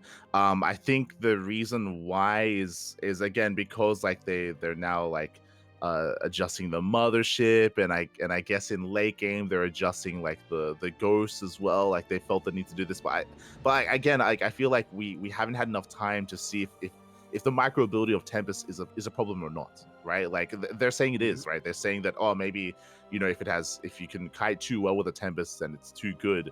But I don't think we've seen enough to confirm whether or not that's the case, right? It's like, I mean, I can imagine that being an issue in like early game PvZ in the rare cases that, you know, a Protoss player decides to proxy Tempest out. But also, since they're going back to the old Cyclone, you can still defend. Yeah, true. You can defend a little bit easier as a Terran player, so it's like, yeah. So this is maybe like the most controversial thing about these this PTR update is the reverted changes. I mean, we've gone over it, the Liberator, the Tempest, and the Broodlord. There's definitely questions to be raised whether this needed to have been done, especially this early on in the life cycle of the PTR instead of later on. So yeah, definitely some questionable changes there. Scrolling down, when it comes to some other changes, we did have the Hydralisk referring to how the dash works. It's interesting because I'll be honest, we've been casting on the CranKy Ducklings a lot of the PTR. We've been casting a lot of tournaments, a lot of weekly open cups have been held on the PTR, and I'll be honest, I have not seen this upgrade researched at all. Just has not happened. So I don't know where they're getting this feedback from, but okay, sure. When you say, oh, okay, so that's the point you're going to. I was gonna say, when you say you've never seen it researched, is that because Zerg players like don't have no need to research it, or is it because it's too it's just not worth it? That it's like not. Or I guess it's the same thing, like not needing it and it not being worth it is kind of the same thing. But what I mean is that, is it a case where Zerg players just haven't figured out how to utilize it, or is it more of a case of that they have figured out how to utilize it? It's just the default Hydralisk is good enough that there's no need to utilize it. So that's a good question. So thinking back on the past 2 weeks of casting the PTR. It is because this is a Hive Tech upgrade, and by the time you're getting up to Hive Tech with Hydras, you're getting Hive to get into Lurkers. Yeah. Yes. Like you do not have many Hydras at all when you get into Hive Tech in ZVP, because Lurkers are that much more important, that much more valuable. So players are hyper fixating on switching and morphing in most of the Hydras into Lurker Tech, especially as the game progresses from there. When it turns into Sky Toss, you don't want Hydras anyway, and you want to get into Corruptors. So it's you're not staying on a Hydra Tech long enough to invest into a Hydra Tech Hive upgrade like Dash. So I think that is the reason why I have yet to see it. I will say I did see Shin researching it once, but the game ended before it finished. Yeah, he didn't actually utilize it. And of course it was Shin. Yes. But Shin is not a good indication of the other Zerg players out there. You're not wrong. But he did research it that one time. He didn't finish, but he did research it. He's the only animal who still plays ZVP on Dynasty. He is. You're not wrong. So yeah, because that I have yet to see it in pro play. The feedback or the change though, not saying this is a bad change, just saying that I have yet to see it. But the change now is, instead of it being a speed increase like it is for Stim, for example, instead you kind of like direct it in a certain direction. Exactly. It's no longer like Stim, it's more like Blink. Yes. Except you can't cross terrain, and you can still be attacked while your Hydra is dashing. I say dashing, but as they point out, the name hasn't been finalized, so while they're lunging, I think. Yeah, lunge might be a better word for that. But I think that's a good unit, a good comparison is that with Blink, you point in a direction, blinks forward. Here, you point in a direction and it dashes forward, or it lunges forward. So yeah, it's I mean, we'll see. I I mean, how that works. Sure. I'm trying to remember which Zerg hero in Heroes of the Storm has it like this. I don't think any of them do. Kerrigan, kind of. Kerrigan has a lunge. Jumps. Yeah, Kerrigan Yeah, jumps. she does. True. And it's a lunge, like you said. So. Yeah, true. I was gonna say they can just take the name directly from Heroes of the Storm. So this is one of those changes which I haven't seen I didn't see the regular dash and I haven't seen the new dash, so we'll see when we see it.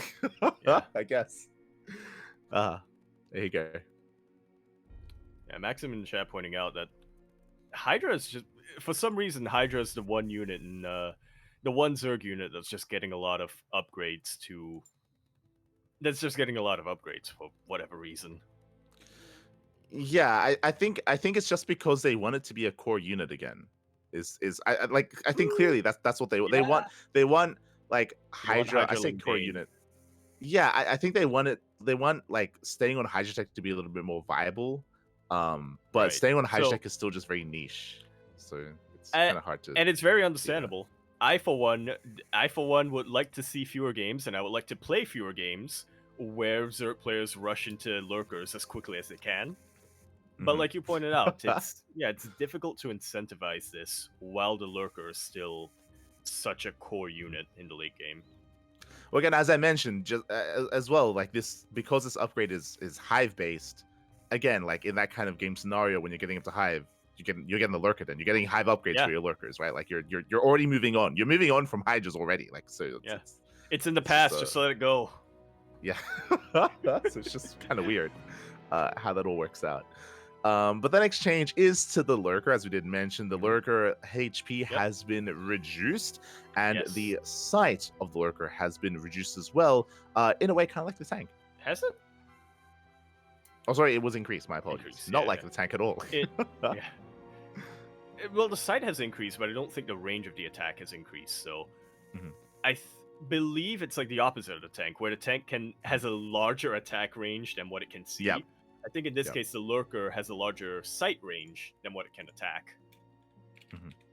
Which, I mean, I don't mind this at all. I mean, I don't mind. I think a lurker health reduction was definitely necessary, and they pointed it out here as well, specifically because of the nerf to purification over damage, and it was a huge issue in I think a lot of ZVPs in the PTR that disruptors just were not enough to deal with lurkers. They were dealing a lot of damage, but the lurkers were still alive long enough to get out one or two more volleys, which was enough to really win the engagement for the Zerg player. So I think that's good. The sight increase without increasing the attack range, that's going to be interesting to watch. Yeah. Apparently, it was to remove like a bit of a weird unit interaction here, as we're seeing, where like it was almost like a kind of a little bit buggy or inconsistent when it comes to being able to see, when it comes to being able to attack, that sort of thing. So it's probably a good thing that the increase or that the sight range was increased. When it comes to the HP, again, I do think this is probably a good thing as well, because as you mentioned, of the reduced damage of the purification over, for them to still be able to two-shot lurkers is probably very important when it comes to ground-based compositions against Hydra Lurker Viper in ZVP. So yeah. Overall, I think these lurker changes are good. Yeah, it's not a bug fix; it's a bug workaround. With the sight increase. So there you go. That's why they listed it here instead of the bug fixes. And now we have some more reversions.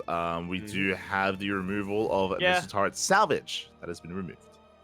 Yep, and as we were kind of going over it 2 weeks ago, we were kind of saying that this is an odd one because it feels like a very, very niche kind of scenario where you would ever need to salvage missile turrets. And it's a very, very niche scenario, but also in that scenario, it feels like it's just going to lead to a Terran victory. So, yeah, this change being reverted, I think is probably a good thing. Probably... If it's not a good thing, it's at the very least a thing that doesn't change too much. That doesn't shift the needle too much.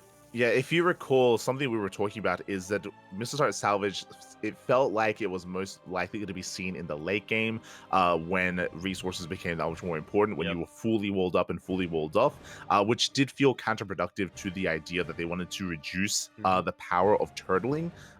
So it felt kind of weird if that was one of their stated goals for the PTR. And they address it here. They're like, you know what? Yeah, we got feedback, and you're probably right. Like, Yeah. it's kind of weird that we allowed this despite not wanting this. So yeah, so I can get behind removing the Missile Turret Salvage.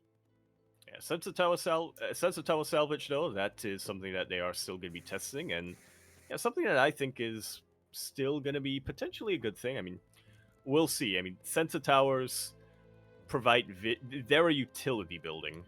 They're not Mhm. specifically a defensive building, so yeah, I do think that it won't be as impactful as building a whole bunch of missile turrets to turtle up, and then in the late game, after both you and your opponent have exhausted your resources, you just salvage all of them and then build an army to roll over your Protoss or your Zerg opponent. I think Sensor Towers are.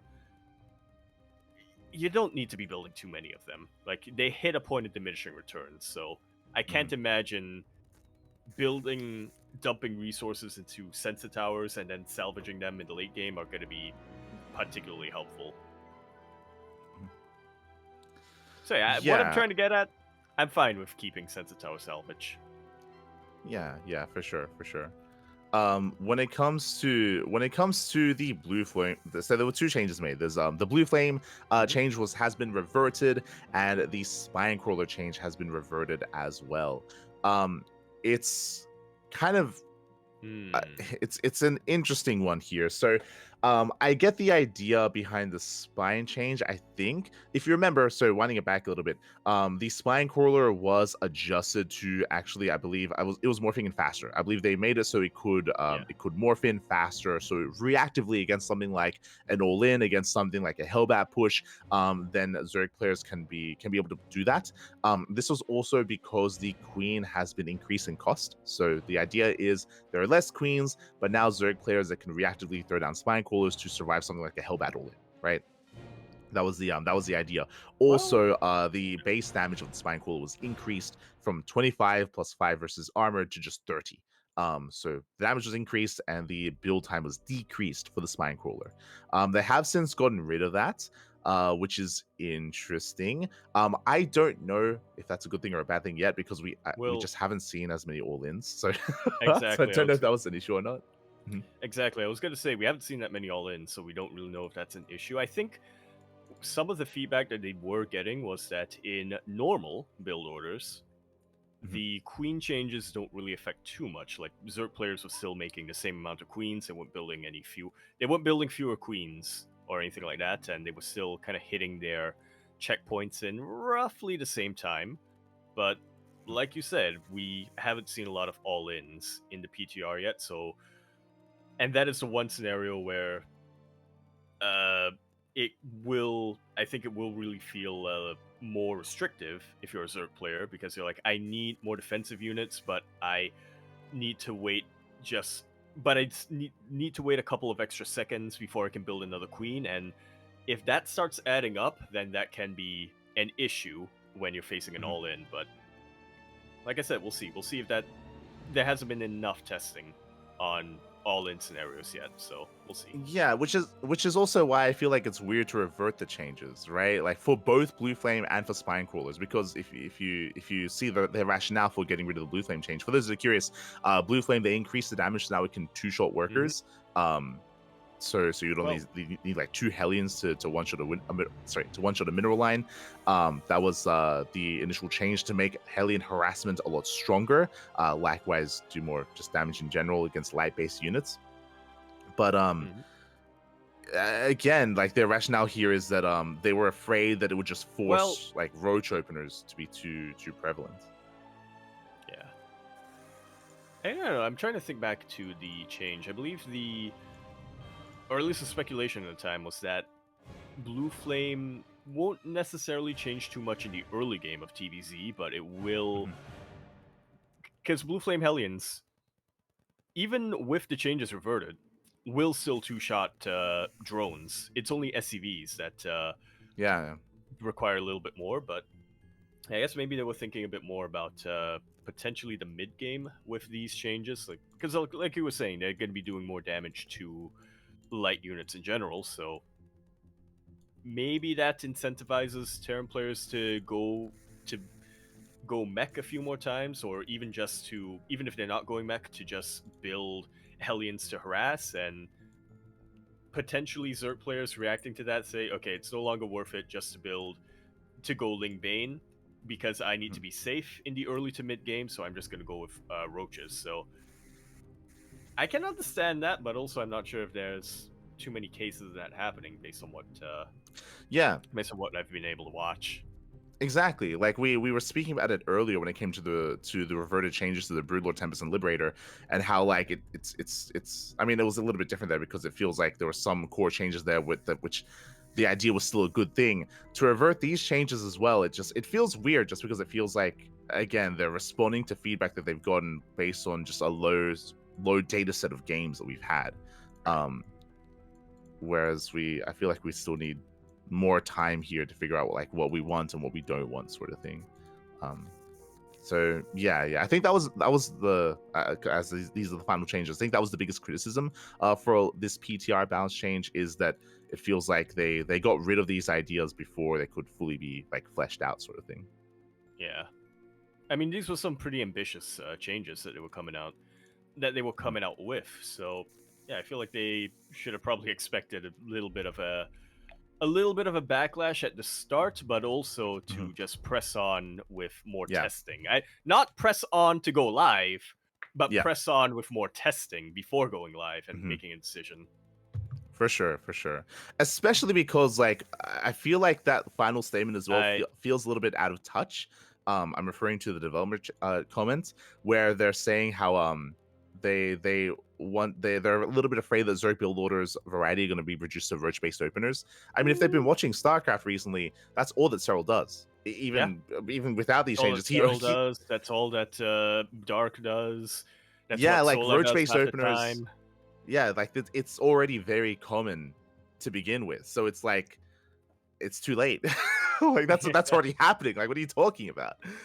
Like that was Cyril at EWC in a nutshell. Is he was opening up Roach against Terran almost every single game.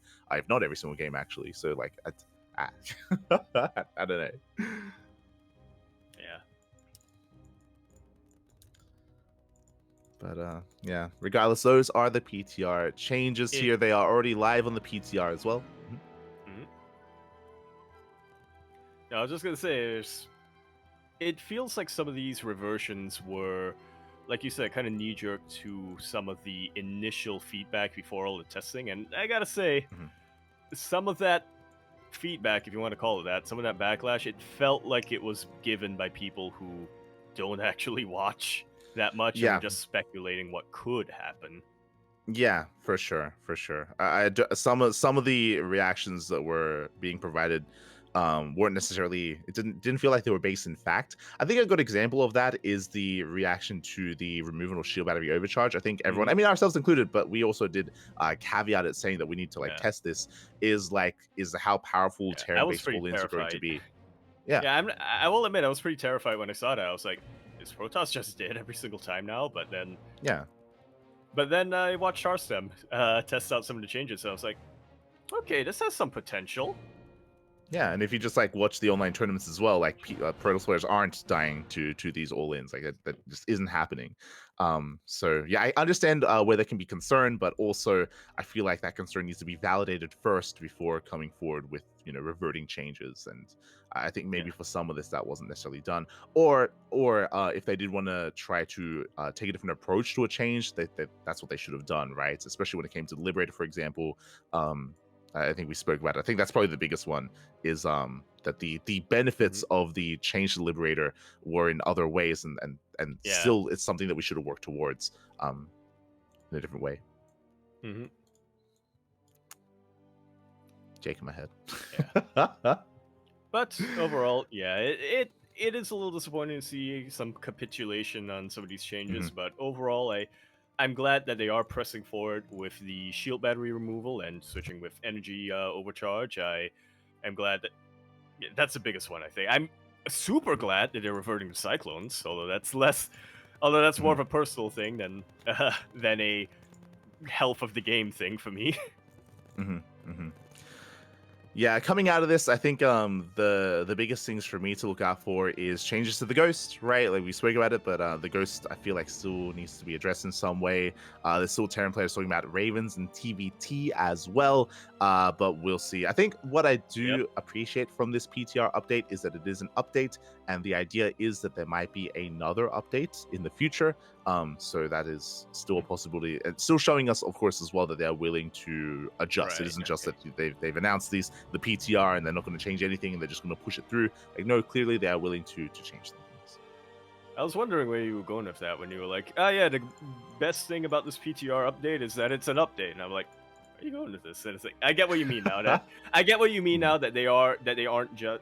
There's a little bit more transparency going on here, right? That they are providing a bit more of their thought processes and talking a little bit more about the feedback that they're getting, instead of just like 3 or 4 weeks of just nothing and then a final decision being made. Yeah, which arguably has happened in the past. So 100%. Yes, it has happened in the past. So that is a good thing. But yeah, that is just us quickly going over the PTR updates. And if there is another update, then we will keep you guys notified. We will also be going over some of these changes as well, I'm sure, once we get into the Open Cups, because again, a lot of the Open Cups, a lot of the matches that we have been casting this week and even last week as well are related to the PTR. So we can also get in depth as to some of the results that are going to be coming in as well. Indeed. As we go through them. Well, yeah. I guess we'll start with the ones that weren't on the PTR. Yes, we will start things off here with our amateur events. We have Duckling Open SDO number 129 was this weekend. Fun fact, we did actually make a change. So for a very, very long time, SDO was bronze to diamond. But this has been a change that's been a long time coming. I've been thinking about this for a long time and finally did decide to implement it. Now there is an MMR restriction. It isn't just bronze to diamond. Now it is bronze to 4.2k MMR. Indeed. That was something that I think in the past we were given feedback on this by a couple of players who were saying that since MSO, our Masters division, is based on MMR rather than just rank, maybe we should look into doing that with SEO as well. And we were kind of thinking like, because the MMR ranges for these leagues in the different regions aren't really the same. In KR or in the Asia server, it's a little bit higher. You can be a little bit higher than that, but still technically be in Diamond. Whereas compared to say being on NA, you can that MMR range would still consider you to be would promote you into Masses 3 and stuff like that. So we thought about it, and finally we've decided that they kind of had a point. So we're implementing it. Especially in recent seasons, the MMR ranges between Europe and NA used to be a lot closer, used to be a lot more similar when it comes to leagues. But the reality is that the NA region has slowly been losing players. It is less populated than it was even a year ago, for example. So because of that, the league ranges are the disparity is a little bit too great. You're like, I'm sorry, I haven't been laddering. I not as consistently as last year or the year before, no. For sure. So because of that, as you mentioned, there is kind of a case where there's a player that's like, 4.4k in one region and maybe like 4.2 in the other, and then they're the same league when they necessarily shouldn't be. So because of that, we have switched it to MMR instead. Yeah. Which I thought was going to give me a little bit of a better chance, but turns out if you haven't laddered for weeks and then come back and only play a couple of games against people in your MMR range of like I think I'm still at 3.3k or something like that.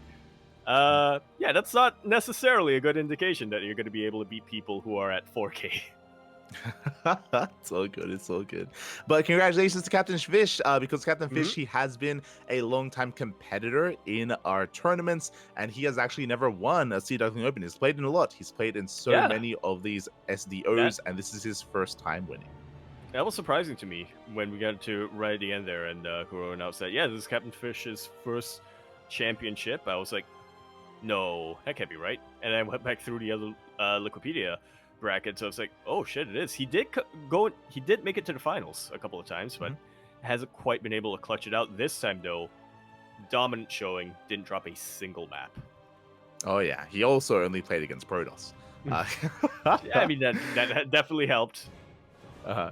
So congratulations to Captain Fish for winning his first Duckling Open. A shout out to some returning players as well from the Australian region. Did have some more Australian representation in this tournament, which we often do not. So great to see that participation or that representation here in SDO.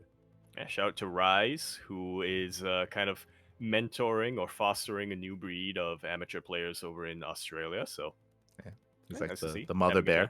Yeah. Raising his cubs, sending them out into SDO. So yeah, looking forward to seeing them. Yeah. You were just born. Here's your first test. Yeah, throws them into the sea. It's sink or swim. It's oh no. But yeah, congratulations, Captain Fish. Shout out to Ice for returning and for coming in second place. But yes, that is our most recent SDO. This is a monthly tournament, and it will be coming back next month. If I'm not mistaken, I believe. I was gonna say the correction there. I believe we actually do have one at the end of the month this time, just because of how the weekends lined up. Yeah, exactly. I was about to mention that, but because we don't want to host these events during the holidays in December, specifically over Christmas into the new year, wanted to leave that open so people can spend time with their families and do other things. We did decide to have a second edition to kind of make room for that and to make sure that we don't cause any issues for people spending time in the holidays. But this is my excuse to get away from my family. Don't you understand? True. Oh no. Oh, what have we done? Aye. This is flashbacks. It's like, don't you see? If I don't play in this tournament, then I have to actually be in the waiting room. The same. True. Could I know? Will the Uberts and the renovation allow me to? No. But regardless, congratulations. Up next, we do have a PassionCraft. This has been a massive league that has been taking place over the past month and is still progressing through the group stage. Yep, we do have a few confirmed players being eliminated and a few making it through to the playoffs, specifically in Group A. Gunner and Gipsy Danger are confirmed out. Gunner, I think, is somebody who we had our eyes on. He's been very active in a lot of amateur and semi-pro tournaments. So, yeah, it's nice to see him once again. Didn't drop a single map in his group. That's pretty impressive, especially since he was up against Captain Fish and Gref. Damn. That's crazy. That's very impressive stuff here out of Gunner. As you mentioned, Gref is a GM cannon rusher, and I would have pinned Gref to actually have a deep run here in this tournament. But he's also known for cannon rushing every game, so in that sense, especially precedes him. Yeah, it does. And in the league format where you have days, if not weeks, to prepare, if you know a player's going to cannon rush, like you can prepare for that player quite well. You can snipe them and. I'm sure that did occur. You can rush them before they can rush you. True. You're not wrong. So congratulations to Gunner and Gypsy Danger, as you did mention. The other groups are still progressing. There's still a lot of matches to go on. As I mentioned before, our eyes on players like Gemini. They're on like Sal, Upper Tree, Zelda. There's some big names that are taking part here, and wishing the best of luck. Yeah, No Money as well over there in Group D. Shout out Inexorable, but shout out to Magnef though. I think it was kind of an underdog coming into this. So far, I mean, there's still a lot of games to play out, but I mean, he's won 2 out of his 3 series so far. Yeah. He beat No Money. Oh my god, that's crazy. Yeah. Even beat No Money. So yeah, best of luck to all the competitors here. Again, we'll keep you guys posted, keep you guys updated. Again, this has been taking place for the past month, and I'm sure it's going to last another month as well. I think the playoffs are staged for the 17th of November, so still another week and a half, or another just 9 days until the group stage should be wrapping up. Should be. Oh god. Yeah. About another week and a half. I'm so confused of how to read dates nowadays. Like I'm like, I second guessed myself. I was like, yeah, because right now we're in the 7th of November. It's gonna be like it's gonna be whatchamacallit. It's because I'm reading it on my Windows taskbar. It's like 7/11. I'm like, yeah, 7th November. But I was like, no, wait. But is it 7th of November or is it 11th of July right now? So I'm like, Uh-huh. Nah. dates. Yeah, cool. I have a great solution It's to okay. you using the ISO format. Never get confused again. Year, month, day. Yes. That's not gonna help With me. that- I'm gonna still, I'm Oh, gonna still no. get confused. But that is our weekly updates on I need the, the letters, patch notes. numbers. I hate numbers. Just give me the letters. Let's give me the letters. Give me the numbers and the letters, but don't give me algebra, which is math with letter. Look, It's all good. It's all good. Just get rid of the math. It's fine. It's fine. Up next, we do have the FSL, the Family Star League. Week number 7 did conclude, and we do have some updates here. Much more dominant showing by PTB, by Pool the Boys. yes. As I'm hoping, and I'm sure they did. Yeah, I was really rooting for them to come into this and make it to the playoffs, and we have confirmation with their map as well as the series score. They could lose their next series against Rageous Raiders, and they will still be able to make it through. There you go. So congratulations to Pool the Boys. They are confirmed for the playoffs. We still have some room left, though. Remember, it is top 4 teams out of 5. Yeah. And Cheesy Nachos, they can still make it through. They can, but everything is stacked against them right now. They need a miracle. And I'm asking everybody to put your energy into giving them that miracle. Because they have one match remaining, and it's up against the Angry Space Hares, who are currently in the lead of their group.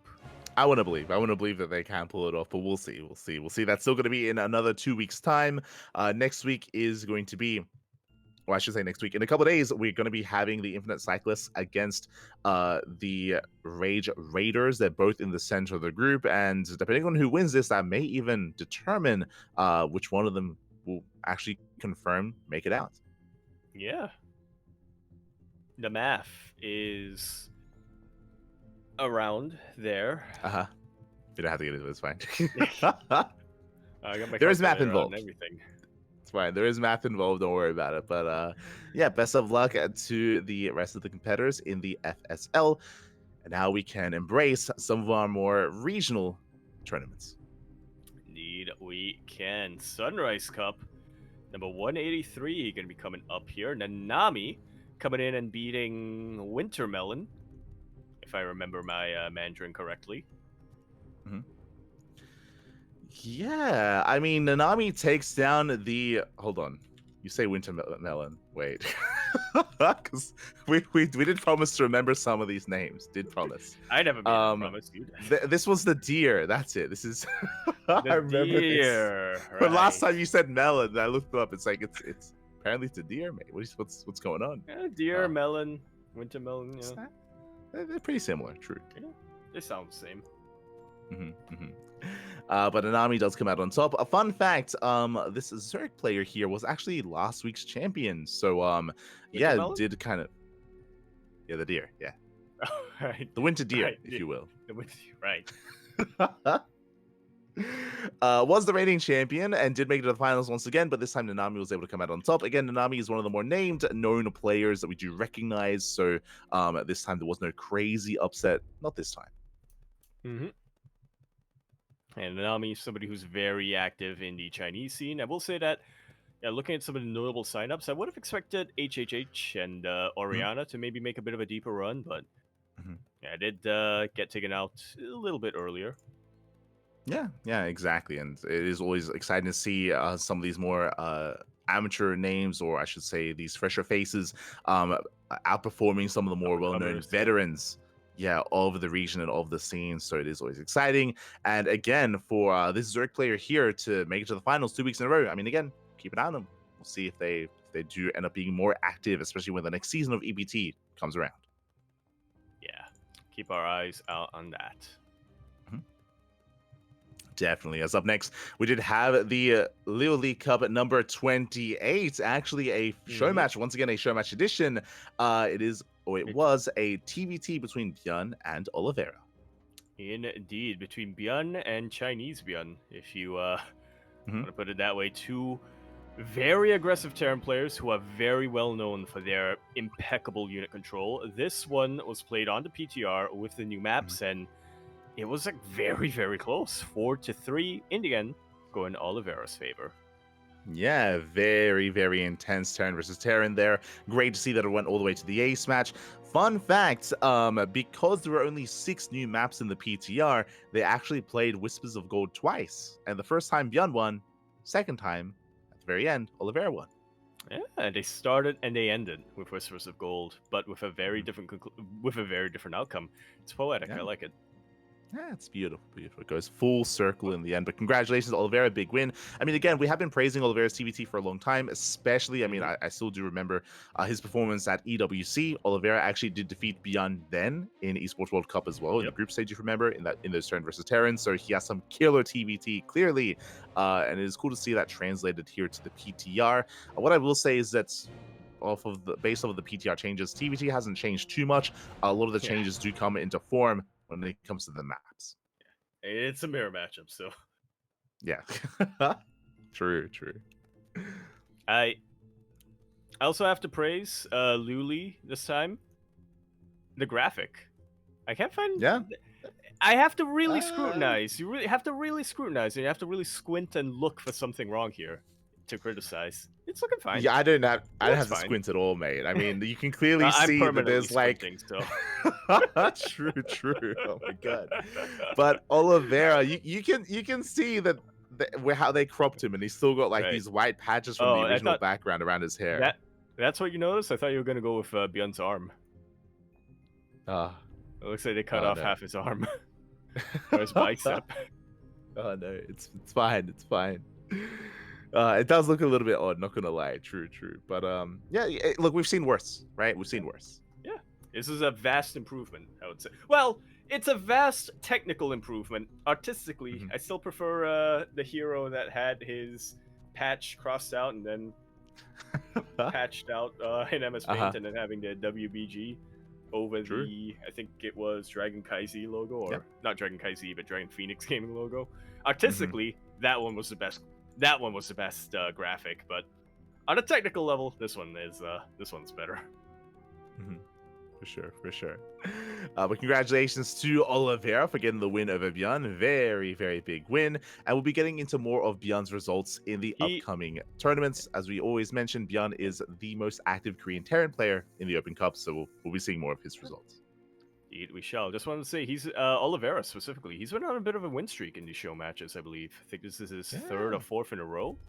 He previously beat Hero in the off-race race. Yeah, in the off-race edition. He beat Dark before that, if I remember correctly.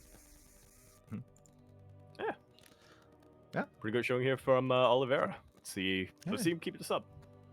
For sure. As you mentioned, he took down Hero, Dark, and Björn. I mean, one of each race, right? One of each race. I mean, it's one of those things where, we're kind of going over old ground at this point, but Oliveira, he was able to really show off at EWC that clearly he is one of the best players in the world. Not just in EWC, but if you remember, he was also the runner-up of... The finals. He was the finalist of... of Bella Zagora. You're like, same word. Yeah, true. Thanks for that, Yaku. Synonyms. Words can have the same meaning as other words? Well, Bellum Zagora, exactly, of the event in Bulgaria. Cup, as I like to call it. Yeah.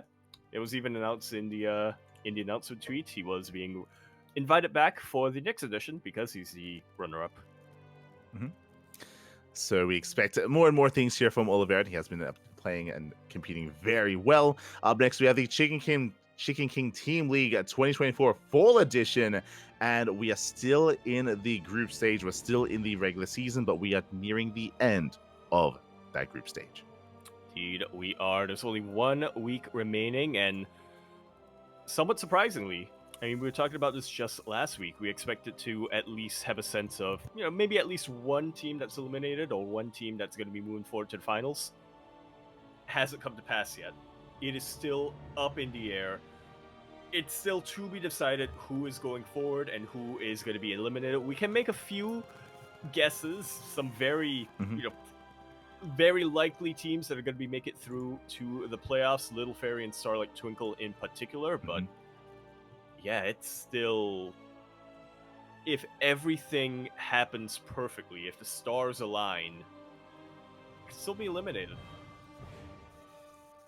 Yeah, I mean, there's still we still just don't have confirmation of who exactly is going to be eliminated and who isn't. Again, because there are just so many tied teams, right? If you're looking at the standings, you have Hist, you have Protoss the Best, Toyo Project, Team IW. They're all 2-4. Like they're all just neck and neck when it comes to overall series score. So it could still go either way when it comes to who gets eliminated and who doesn't. Likewise, Astartes isn't too far behind them either, as they only have one win over them as well. So like it's still very, very close amongst so many of these teams. As you mentioned, we have 3 teams confirmed making it through. We don't have confirmation of the standings, but Little Fairy, PCEC, and Starlight Twinkle, they all have 5-1. They should all make it out, but in the overall placements, that is yet to be determined. Yeah. And then, of course, 4th to 8th, that's still very much up in the air. Oh, yeah. Which are the teams that are going to just barely be able to eke it out here? Because, like you're saying, things are neck and neck. They really are. When it comes to some of these results coming in, there was an upset. We had PTB taking down Little Fairy this week. I will say Little Fairy did not field their strongest lineup. They did field Shameless, but they also fielded Karma Prime and Ear, and they did end up falling. So that was a big win for PTB to bring down one of the bigger teams in the league. Likewise, PCEC, they were able to take their series. I mean, they were favored in that. Shout out to Moja. Moja, of course, has been competing for them and did win his match 2-0. So, he's pulling his weight for his team. He's pulling it. Nicely done here. Likewise, we had Starlight Twinkle versus ASTT. Again, Starlight Twinkle, they are one of the stronger teams in the league, and they do end up taking that in a more dominant fashion. And then we had IW versus Hist as well, which, again, coming into this, I would have favored Hist. Like, I do recognize Kingslayer, I recognize TATP and Number. Despite that, we saw IW taking the win instead, having a bit of an upset here. Yeah. Again, shows how competitive this season has been and how close and up in the air it's going to be. I still maintain that if not for those forfeits in the second round, SLT would be confirmed making it through by now. But because that happened, it also makes things a lot more dynamic here and a lot more exciting to see. Some of these teams who we would have written off at the start of the season, they have a pretty good chance, or they actually have a strong fighting chance now of making it through. For sure. So best of luck to all these teams. Again, their final round is going to be in a couple of days, and then we'll have confirmation of the playoffs as well. So best of luck to all these teams. Scrolling on over, we have Code for Giants Cup. A fun fact, we actually casted this earlier on in the day. This is, of course, the bi-weekly tournament for the Brazilian scene. Yeah, well, typically it's bi-weekly, and I guess technically this week it was as well. But as it turns out, apparently, it's not just Australian internet that drops like drop bears. Yeah, Latin American internet can be very unstable. Fun fact, actually, I say internet. It wasn't the internet, it was the electricity. So we'll have to actually correct that on Wikipedia. That is not correct. But the power went out for Master, or I guess it was both. The power went out. Yeah. And then the internet never came back after the power returned. Yep. Smooch. So this event did occur yesterday, as you did mention. We actually had to finish and resume the finals this morning. So we were able to reschedule with Master and Eric, and they were able to play out their matches. That was before the Tenacious Turtle Tussle, so they were able to finish off their series. And honestly, it was a very intense, very fun finals here. Fun fact, Eric, I don't think he's been watching Shin, but because Eric is such a creative player, he had a wild build on Dynasty. Is that so? Are you? Is that enough for you to forgive Shin? No. For his Dynasty. in fact, you're gonna go even harder against him. Like, what are you doing to my boy? You're a bad influence. So if you remember what Shin would do, he'd proxy hatch, right? He'd proxy hatch Yep. and then he'd spine rush the Fine. gold Yep. base. Eric instead he went for Did it the initially other a way more around. he went for a more standard opener. It was after he was on two bases, it was then where he would actually go for, I say two bases, just a little bit further progression in the game, where he would go for a queen walk across the map. Two queens. He'd send two queens across the map to the opposing player's gold. He sent out a drone and he went for a hatchery. He canceled his hatchery. He threw down a hatchery. He canceled it to create creep. Then he spread creep with the queens, and then he morphed in spines and spore crawlers that way instead. So similar kind of similar idea, but he didn't commit with the proxy hatchery. He just used it to spread creep from the queens. So what you're saying is he perfected Shin's build. Oh no. It was less committed to achieve a very similar outcome because he was able to deny any kind of mining at the gold without having to make a hatchery. Just saying. So Just saying. Just saying, Shin. Oh god. But it was really cool because I've never seen that. I've never seen that build executed on Dynasty. So again, Eric, he's a very creative player. He does think often outside the box. And it was really cool to see him execute that on Dynasty as well. Just a way to punish the gold base, more kind of creative or in a very ingenuitive way to deal with that. Yeah.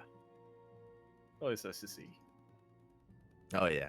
So the highlight, of course, was Eric versus Master. Again, Eric, he's of course one of the CranKy Ducklings. Did become the champion this week in Code for Giants Cup, but it was still a very close series between himself and Master. It could have gone either way. Very intense back and forth, very chaotic as well. I do recommend the VODs, especially if you do enjoy these more kind of scrappy games, because so many of these came down to the wire. So many of these came down to just a handful of units remaining. No economies, just a brutal beatdown between Eric and Master. It was beautiful. It's good.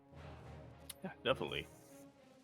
Yeah, and I do think that, in the absence of players like Diego, Kelazar, the Zerg Lord, and, a lot of the other, shall we call them the Terran. old guard of Terran, who briefly played Protoss for a while. I think he actually committed to playing Protoss at one point, but yeah, I do think that the best player in Brazil right now is a race between Eric and Master. Mm-hmm. Yeah, I was just saying. I would say Eric, but I'm a bit biased, so.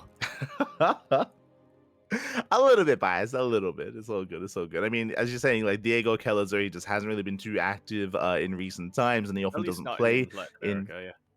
Yeah, exactly. But he still shows up every now and then. He was playing in last season of WTL, and I'm sure he'll be back in the next season. But yeah, the absence. So during this off season, it's great to kind of see these other Brazilian players face off against each other, have some really close games, really close matches, and yeah, again, I do recommend the VODs. I know that these aren't necessarily the most well-known players out there. It's not like Dark is facing off against Max Packs or anything like that, but it's still a very entertaining series. Yeah. Was a fitting conclusion to the suspense of having to wait an extra day. Mm-hmm. And speaking of regional events, we have the return. Maybe Kurt can help us out a little bit, but we used to have a more regular, I think it was a bi-weekly event for Cuban players back in the day. A couple of years ago, this was a thing.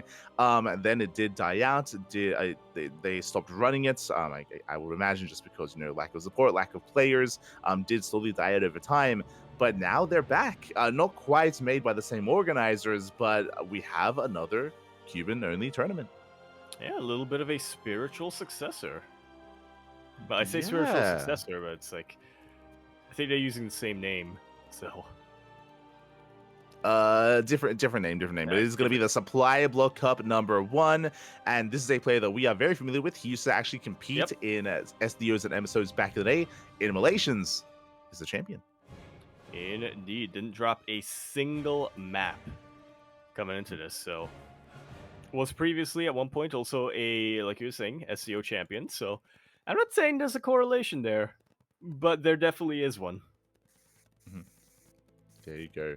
I'm just double checking, and yes, I have confirmation. The previous bi-weekly or the previous event that used to be run was Liga Cubana, which makes sense. Cuban League, basically. Right. That was back in 2020. So 2019, 2020 is back when that used to be run.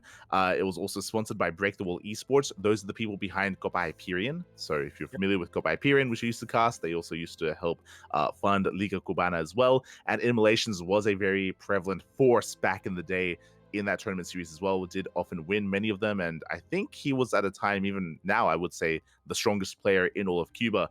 Other players that we recognize here are Slayer's MVP. He's also played in our he's also played in our tournaments. Someone that I'm not familiar with though, there's another Demi.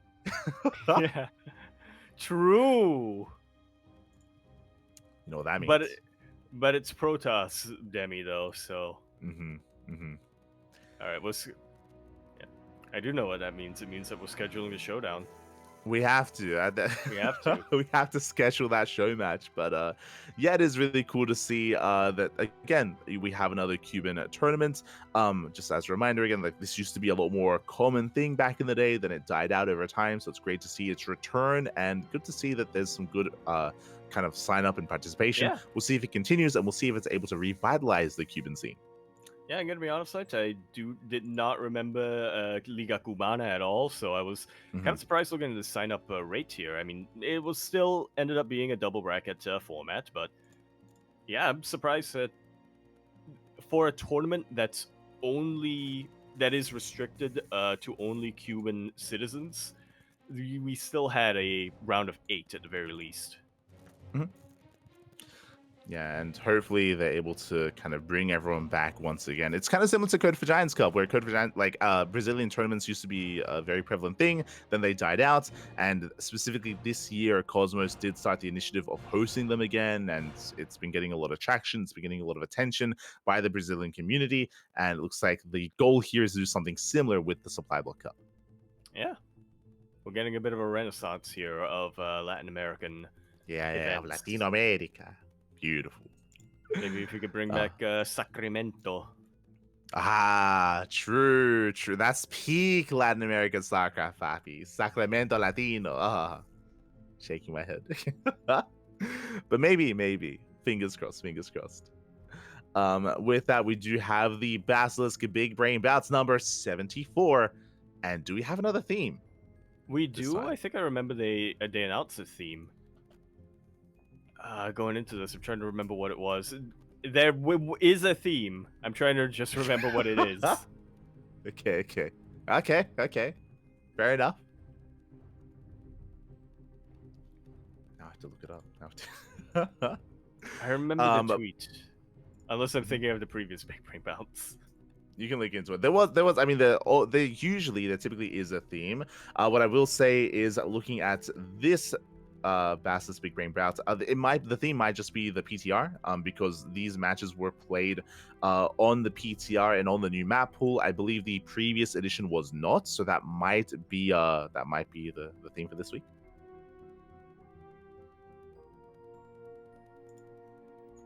We'll go with that. I'm trying to see if I can scroll back and good. See if I can find the announcement tweet. But I vaguely remember that. So until further notice, that's what we'll say. That's what we'll say the theme is. Promotion. Hold on. So we try to look into this. I mean, that's a fine theme to go off of. Regardless. Yeah, for sure. And when it came to the results, we do have Gemini. Gemini went up against Anticore in a best of 5, went all the way to the ace match. So much love here to both these players. Gemini did come out on top just barely. We did have Indy. Indy went up against DJ Orcs. I don't know how to pronounce the name, but Indy, of course, he does compete quite often, not just a caster. He is the Polish caster, but he's still a very strong player. Does win the series in the end, followed by Young Yako versus Moja. Oh my god, a very intense series here. Again, I feel like a lot of viewers do underrate Moja just because he's not very active. But again, after seeing him in Home Story Cup and seeing him in tournaments thereafter, he has been very impressive. And to bring Young Yakov to the ace match is wild. Yeah, really impressive showing from him. And once again, he may not be the most well-known player, but he is keeping active, and he is a player to look out for in the upcoming years. I did find a tweet, the announcement tweet from Basilisk, and it says here, brain emoji, F2A move to your screens, brain emoji. So I think I was thinking of a different big brain bouts. Okay, all good, all good. It's fine. But yeah, we do have so we did have Young Yaku taking down Moja 3-2. Again, went all the way to the ace match. I do look forward to watching those VODs. And we also had a Cham versus Goblin. Once again, they keep bringing back Cham, and I think that's a good thing. Cham has been back time and time again, and he takes down Goblin 3-2. Again, I feel like a lot of people do underrate players like Cham or players like Eric. They just because they don't see them too often. So for Cham to take down Goblin is a big win. Very well played. Yeah, and a bit of a reverse sweep as well. Goblin's actually been doing really good in these past couple of weeks, and like he's been popping off a lot in some of the online events. So for Cham to come in and take the victory, I would say is even more impressive for him. Yeah, very, very impressive stuff there by Cham. Again, he's been getting these big wins time and time again in these show matches, surprising many. But you know, we gotta come to expect it here. Cham, he does pop off when he does need to. Yeah, in a lot of these show matches. But there's still the coveted show match that both players, I think, have been itching for. We still need that Cham Mio-Micah rematch. We do. one day Both we'll bring them together. Both of them have been itching for it. For sure. Up next, we did have our other show matches. The Super 7, number 17. It was a best of 7 between Hero and Cure. As a reminder, this show match was not on the PTR. This is on the current version of the game. Mm-hmm. And one of the few, I think, this week that was played on the live patch, but regardless, pretty cool stuff. A little bit of a... feels like it's going to be one of the last broadcasted events that are going to be on this patch. Mm-hmm. Yeah, exactly. We don't get too many of them too often. But this does coincide with the return of Hero. I think it was last week or the week before that Hero, after taking a very long break, he has come back to the competitive scene. He's come back to these online tournaments, and Hero has been slowly regaining his skill, but he is, I would say, back at this point. He is back. Very strong result here against Cure. Cure, his TVP, I mean, he's not bad at that matchup whatsoever, but to lose 1-4 was a pretty big showing here from Hero.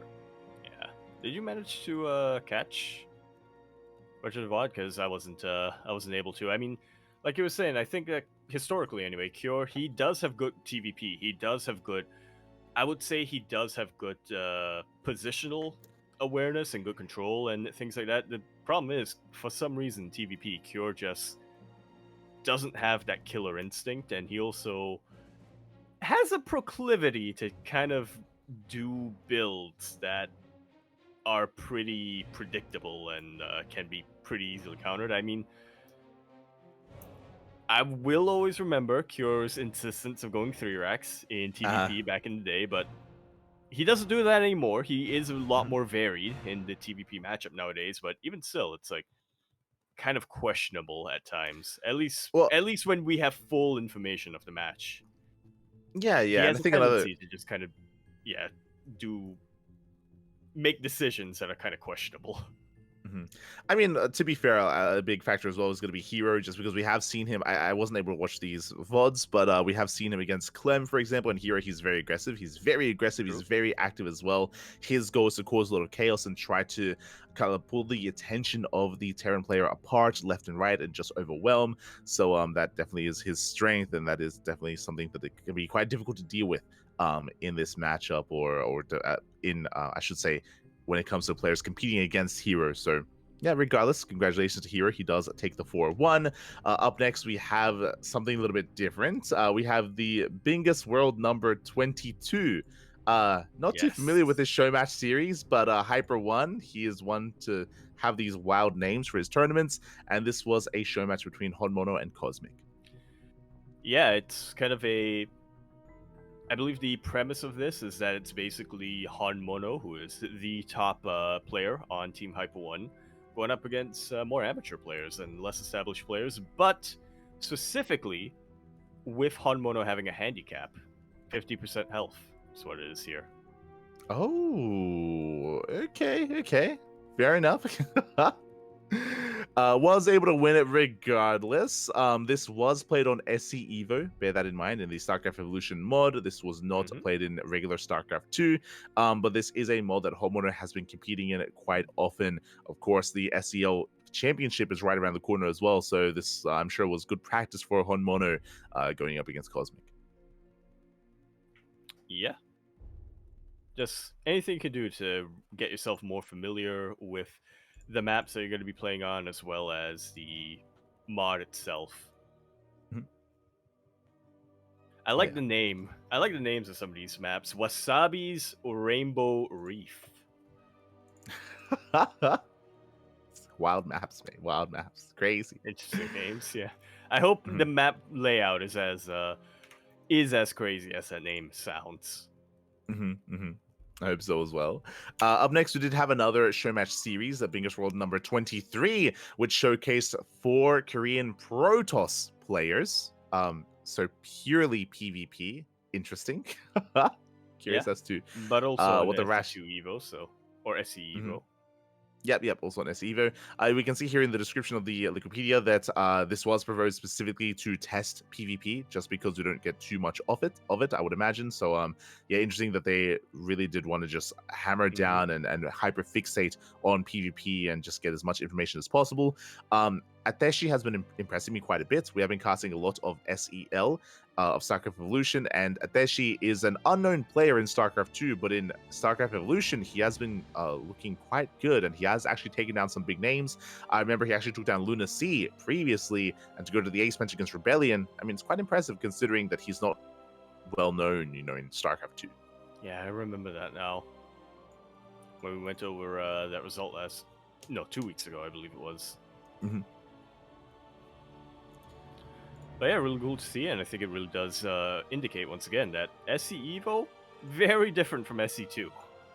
I think now, especially I think now, especially as it's been a couple of months since the mod has been released, so players are figuring things out. Players are figuring out developing more of a, I don't want to say a settled meta, but they are kind of coming up with the general rules of thumbs.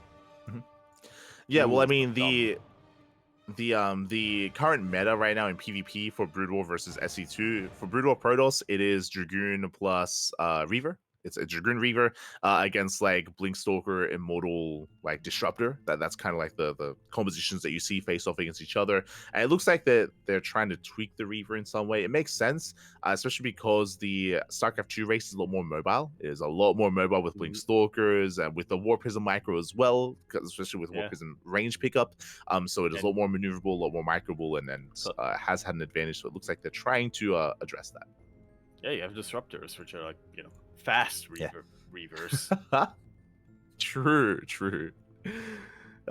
So it looks like that is something that they're trying to address and trying to adjust. So best of luck to those. For those who don't know, StarCraft Evolution is actively updated a little bit more regularly than StarCraft 2, for example. So they're willing to like keep an eye on things and adjust things like as they see fit. Yeah. No shade.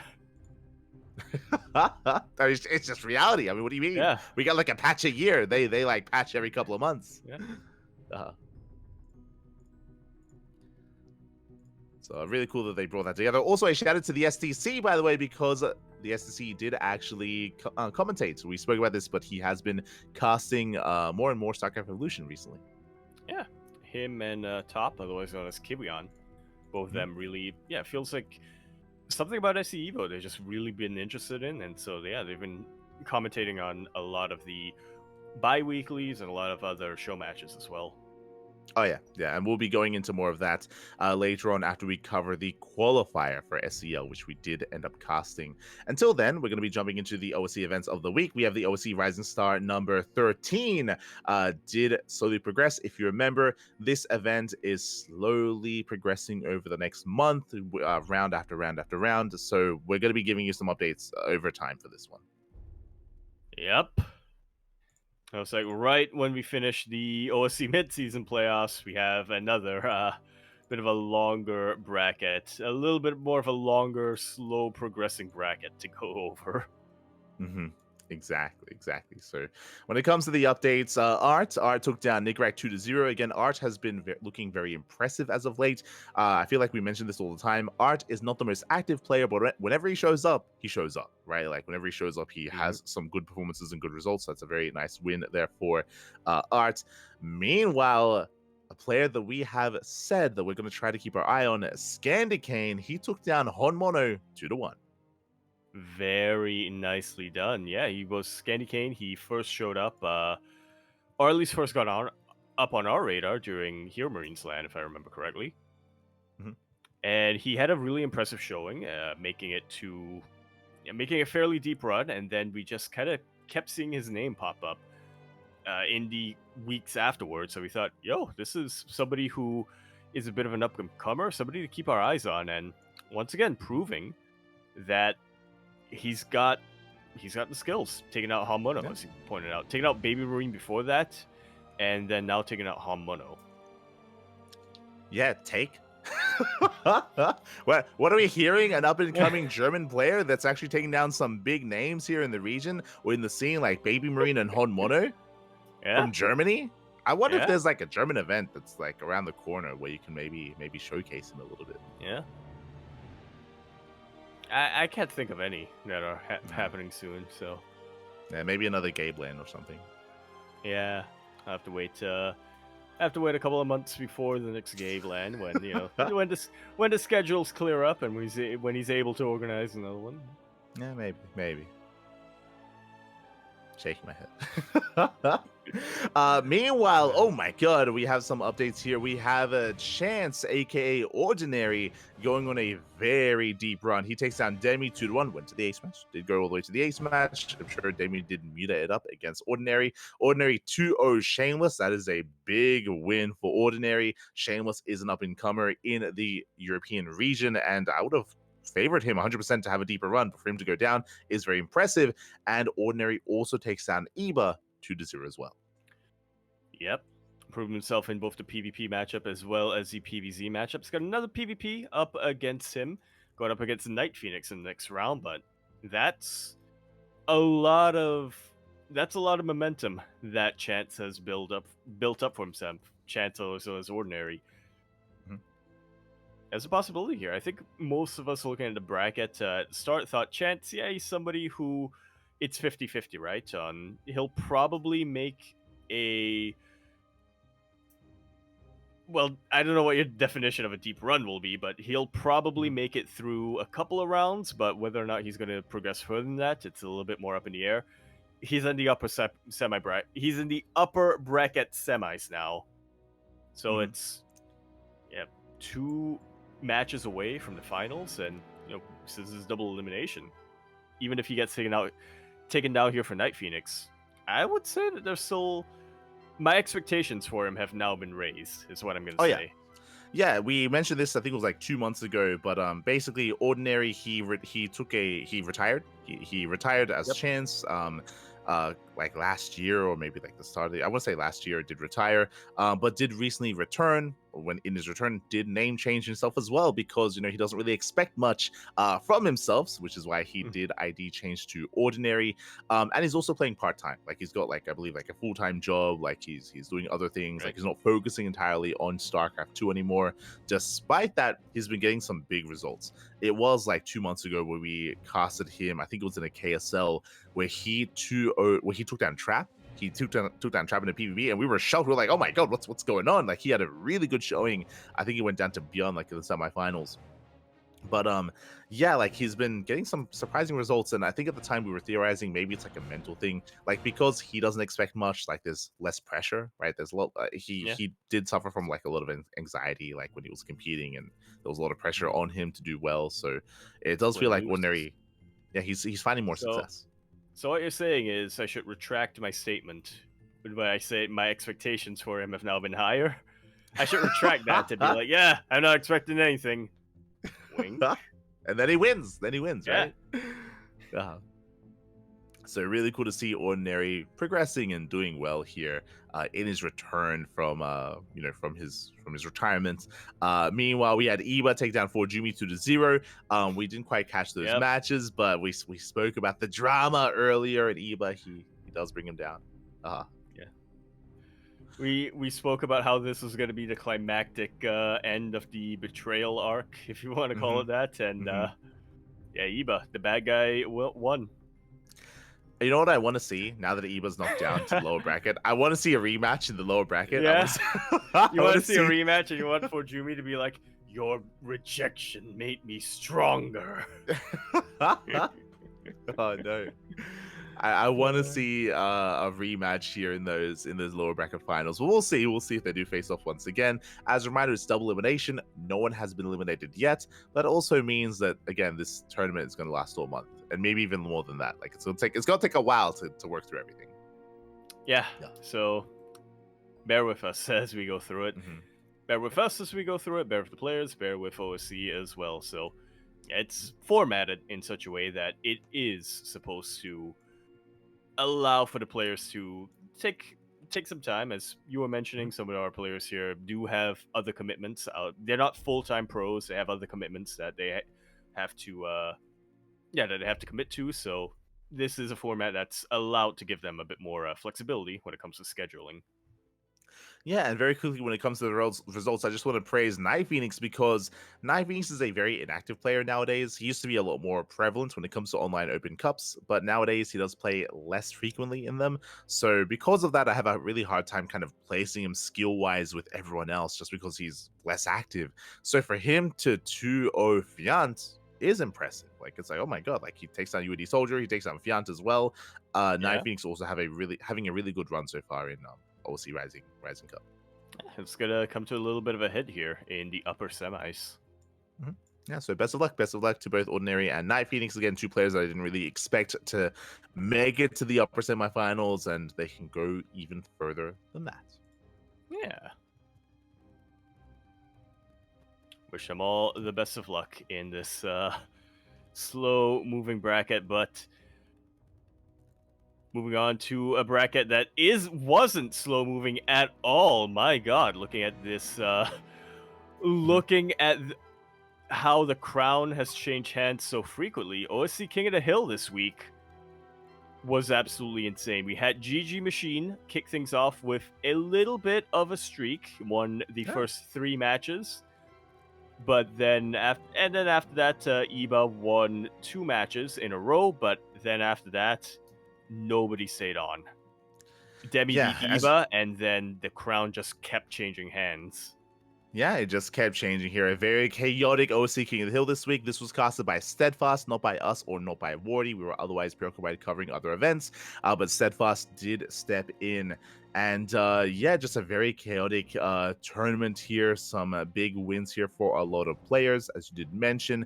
Demi defeating Iba is impressive. Demi, likewise, similar to Ordinary, Demi is also part-time nowadays. He doesn't play full-time anymore. He just plays for fun. He said that himself. He's like, he just wants to play for fun. Like, nothing too crazy. Takes down Iba, no big deal. Bappy pops off. Mono, Shameless, Geralt, Mixu, even Jomek defeating Mixu is crazy. Like, that's a wild result coming in towards the end. Very impressive. Absolutely. Shout out to our players who, well, okay, before going into that, but then after Jomek beat Mixu and was looking like he could potentially become the reigning champion, Björn heard that Protoss was winning. He stepped back in to reclaim that crown, beat Jomek, and then beat Geralt to end things off as the reigning champion of the night. Shout out to all of our players here who won more than one series in a row. GG Machine, I think, has the longest streak at 3 wins. GG Machine, Iba, Mixu, and Björn. Only ones to win more than one map. Yeah. Very impressive stuff here. And again, the OC King of the Hill is always a lot of fun to tune into. As you can see here, a very unique format. It is the winner stays on, the loser gets eliminated, and it's purely best of ones. So you can sometimes have these performances where you have a dominant player just have a massive win streak, or you can have weeks like this where the crown just kind of trades hands over and over again. I also don't want to gloss over it, but the return of the pink Polish Protoss player in Eba is back, as Eba did defeat GG Machine in a PVZ, not a ZVZ. Did play Protoss. Oh yeah, exactly. Going back to his roots, mate. By... I was gonna say, did who adopted him from Poland is what I want to know. Was collectively the Polish Protoss players. I was gonna say, was betraying Forjumi enough that the Polish Protoss players were like, all right, he's in. We want him. There you go. Exactly. Oh no. Could have been German. Could have been. Smooch. So congratulations to all those winning players. And then we can jump into our Open Cups. Indeed. We're at kind of at the final stretch here. Yeah, we're at the final stretch. Up first, we have the KSL. We have the Korean StarCraft League week number 62. This was over this weekend, of course, and we had a very, very intense tournament. So what I will say is that this was once again the return of Zan. In a way, Zan, we've spoken about it. He has some killer PvP. It is his best matchup, and he does show it again. He takes down Nightmare 2-1. He takes down the Hero 2-0. Crazy. Oh, yeah. Then he faced a Terran player. then he faced a non-PvP. True. Oh, no. but I was going to say some insane results here from Zaun beating Hero, who, as you were mentioning, it does feel like Hero is back in form. He is back to be that very consistent favorite in a lot of these tournaments, but Zaun comes in and takes him out. He takes out Nightmare as well, which I would say is arguably more impressive than taking out Hero, just because Nightmare's PvP has always been on another level. So yeah, huge shout-outs here to Zal, but also shout-out here to Cure for popping off. Now, he did face mostly TVP in this tournament, but beating Classic 2-1 and then going out to beat Zaun, that's pretty impressive if I do say so myself. Yeah, it's one of those things where we were discussing earlier how again, Cure, his Terran versus Protoss is not bad, but he did fall to Hero in that best of 7 in the Super Show match, but clearly showing that, I mean, his Terran versus Protoss is still very strong, it's still very powerful, taking down all the other Korean Protosses before falling in the grand finals in the TVT. Now, a TVT finals is very rare in KSL just because Terran players often sleep in and they don't compete, so a shout out to Cure for yes. You can use the correct terminology. Terran players, they are degens. So. They are. At least the Korean ones are. Not really all of them, now that I think about it. I mean, but you say the Korean ones. I mean, you're forgetting the world champion. True, that's what I mean. Yeah, arguably the biggest degen. I had to think about it for a moment. Like, oh yeah, Clem. True. So yeah, because of that, they don't often play in the KSL. They don't often, which is why we don't often get TVT finals. But this week was an exception, and we were able to embrace that. It was a very intense TVT as well, very chaotic. Björn once again embracing a more active Mass Marine style and was able to pull the Cure apart. Björn honestly looked really good and really strong, really powerful in that finals. I feel like I need to watch these replays because, look, all I'm saying is every time I've had a replay of a build that I've tried to copy that was from Björn, specifically facing off against Cure, I've had success. So, yeah, I feel like I need to watch this. I need to watch this VOD and I need to analyze these replays. Speaking of, if you want the replays, exclamation mark KSL in the chat, you can get a link to the Patreon of the KSL where they do provide replays to the public via their Patreon system, so that is the place to be. We provide replays to our subscribers, but the KSL is a tournament that we do not share replays of just because they do have their own kind of replay distribution system. Yep. As a heads up. But yeah, Björn, he had a good performance as well. He took down one of each race. He took down Trap, took down Dark, and he took down Cure as well. So Björn looking very on fire, very on point. We talk about it all the time, but Björn is a very active player in the online tournament scene and a very powerful, very strong player as well. Clearly, his series against Dark was very chaotic. Dark going for a lot of roach play, a lot of all-ins, as you can imagine. Beyond able to get the better of him. Likewise, Beyond and Trap had a very intense back and forth as well. Trap came close. I mean, both Trap and Dark, I guess, we had ace matches all around, but Beyond was able to persevere, make it through them. Yeah.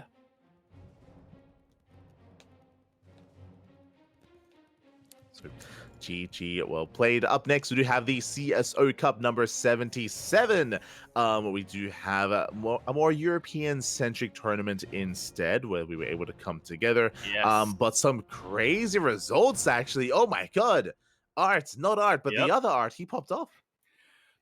Taking out Mindel VK and then Christianer, which is an absolutely insane result. Made it all the way to the finals, and unfortunately didn't win it because Nikic popped off as well. Huge upset, I think. Well, Art versus Nikic, not necessarily an upset, but I think in terms of the finalists, the players who made it to the finals, pretty big upsets. Yeah, like coming into this tournament, I would have favored Cristiano and Nickract. I would have said, oh yeah, like Cristiano and Nickract are probably going to face off in the finals. I mean, the caveat being that Nickract had to forfeit in the semis. So. Yeah, which still, is kind of what led to that. Yeah, true, exactly. So very, very strong win there for Art, coming out on top in the PvP. Like Cristiano, he is no slouch in PvP whatsoever. It is more of a chaotic matchup, but Cristiano still does often come out on top, so crazy to see him fall in the semis. It was a shame that there was a walkover, as you mentioned. We don't really know what happened, but unfortunately, Nickract was unable to compete, and Nikic was able to sweep it in the end, 3-0. We have been also talking praises or singing praises about Nikic and how he has been getting better and better, has been improving in these online tournament results and performances. I do still think it would have been a close one between him and Nickract if they played, but clearly without having to worry about Nickract, he was able to take it all in the end without losing a map. Yeah. It's it's an unfortunate situation that that he will have that caveat of not having faced Nickract, but honestly, taking out Art 3-0 is still very impressive. Oh yeah, very, very much so.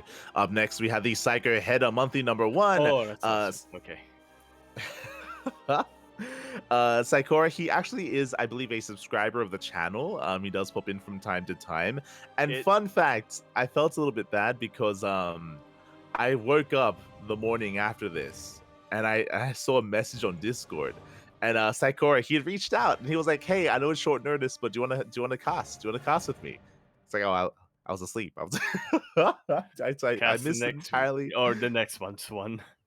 Yeah, maybe. So do feel a little bit bad about that, but regardless, it's really cool to see that that Saikora did take the initiative of actually hosting a new event for the first time. Yeah, a little bit inspired perhaps by a lot of the other individuals who started organizing some smaller events themselves to support some of these players in the off season. It's a little bit of a side note, but I'm glad that you pronounced the name first, because I was completely off with how I was going to pronounce the name of the tournament and the name of the organizer, the name of Saikora. What were you going to say? It's a Sikohida. I thought it was finished. Not gonna lie. God damn it. Yeah. Sikohida Cup.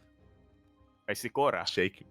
Shaking my head. But yeah, so really cool to see him kind of dip his toes for the first time into organizing a tournament like this. Apparently it might be a monthly, might be a regular thing. This is at least the first edition, and we'll see if more come out from here. It could be a monthly, it could be a weekly, it could be an annual monthly of the week cup and annual recurring. Look, I was trying to make a goof on. It's fine. So we'll see if we do get another, and if we get more from here moving forward in the year. Congratulations to Wayne. Wayne does take down Cos Phoenix, Nickract, and Middle VK to win the entire tournament. We did mention it last week that Wayne has been under the radar for what feels to be the entirety of the off season. Wayne has been less active. We just haven't seen him just compete too often at all these past couple of months until last week where he was able to pop off, and this week as well. It's great to see the return of Wayne and him being a little bit more active than he once was. Yeah. Keep this up. We'll keep our eyes out on how the rest of Wayne's 2024 is going to go. Mhm.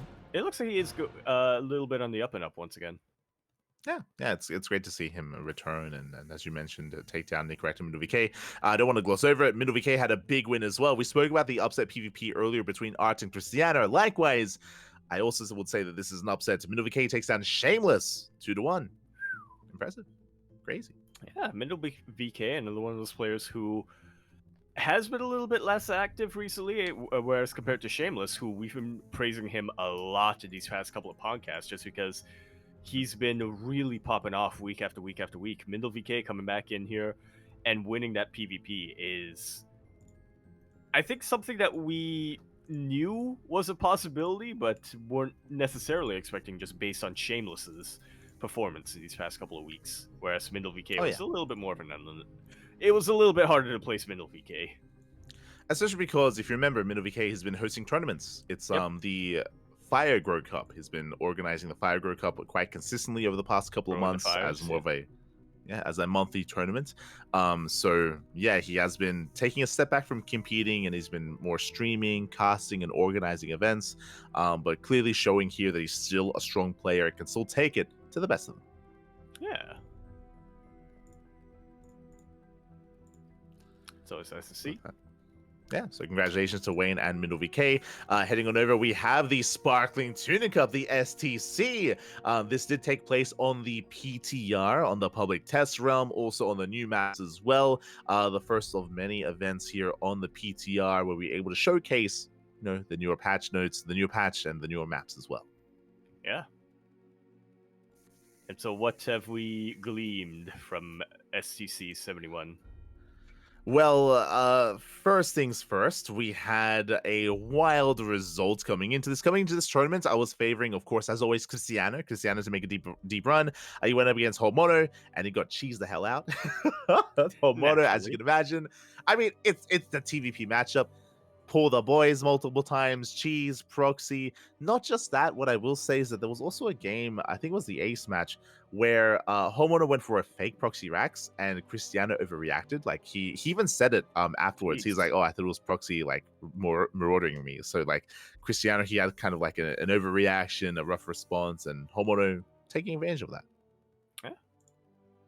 You always love to see that. So yeah, huge result there for Honmono. Unfortunately, not quite able to replicate that against Zaun, but Zaun did go on to win the whole damn thing. So yeah, I mean, it's really cool to see Zaun again being active again. We spoke about it before about how we saw him in KSL, right? We saw him in KSL. We saw him take down some Protoss players. What I will say, the last time Zaun played in Sparkling Tuna Cup, he lost to Young Yakov in the quarterfinals. So this is not Zaun's first rodeo. It's not his first tuna. So which is also why I was really curious to see how he would perform and compare to all the other regulars. And he didn't drop a single map. Didn't drop a single map here against Homono, Fiant, or Nicorette. Yeah, absolutely on point. I would have expected at least Nicorette or Fiant to be able to take a map off of Zaun, but something in the water. Zaun was just really in form that day and just dominated. Oh yeah, he really was. When it came to the matches themselves, as you can imagine, I do think that the Honmono games in general were a good kind of showing of all-ins, right? Because we were talking earlier about how like we're a little bit concerned about this matchup because of the power of tank-based pushes without the overcharge, without shield battery overcharge. And what I will say is that his win against Cristiano, it wasn't necessarily because of that. Again, Cristiano, he was kind of mind gamed a little bit, which is what kind of led to his downfall. Yeah, true. When it came to Zaun's series, like Zaun was looking very impressive. Again, showing that you can use the energy overcharge on buildings as well. So he was using them on his own shield batteries to maintain just shield battery just support on his army. He was also being very proactive as well. When it comes to the new maps, we have also seen. We have some more aggressive maps. We have some more macro maps. Snowpiercer, I think, is the largest map in the new map pool. and I don't like all-ins on it. I don't think it works quite well. So I think Homono found that out the hard way. So Zan was looking a lot more comfortable there. Likewise, Ley Lines, I believe, is also one of those maps that does have a more secure third base as well. So I feel like the maps are really showcased quite nicely in this tournament, showing like which maps are easier to defend, which ones aren't. Yeah. That's interesting to point out, and something that we'll have to keep our eyes on a little bit more. Basically, what you're saying is we just need Homono to just show match everyone. Just test run all the all-ins. Yeah, test run all the all-ins against every player in a row. Just do a whole bunch of show matches on the new maps in the PTR against every player, but he all-ins every time. Mm-hmm.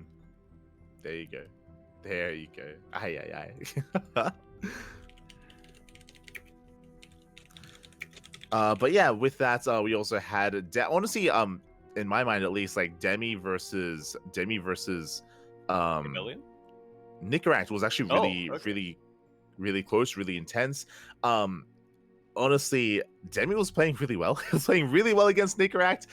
Nicaract was also being hyper aggressive. We saw 8 Raxes, 3 base all-ins out of Nicaract, and he was able to eventually overwhelm Demi. Demi taking some rough fights at some points and maybe sticking to or staying on layer tech a little bit too long at some points as well. But yeah, I was just really impressed by Demi. I think we mentioned before, right, how Demi, he isn't a full-time player anymore and he shows up, plays just for fun, but he's actually looking really good nowadays. Yeah.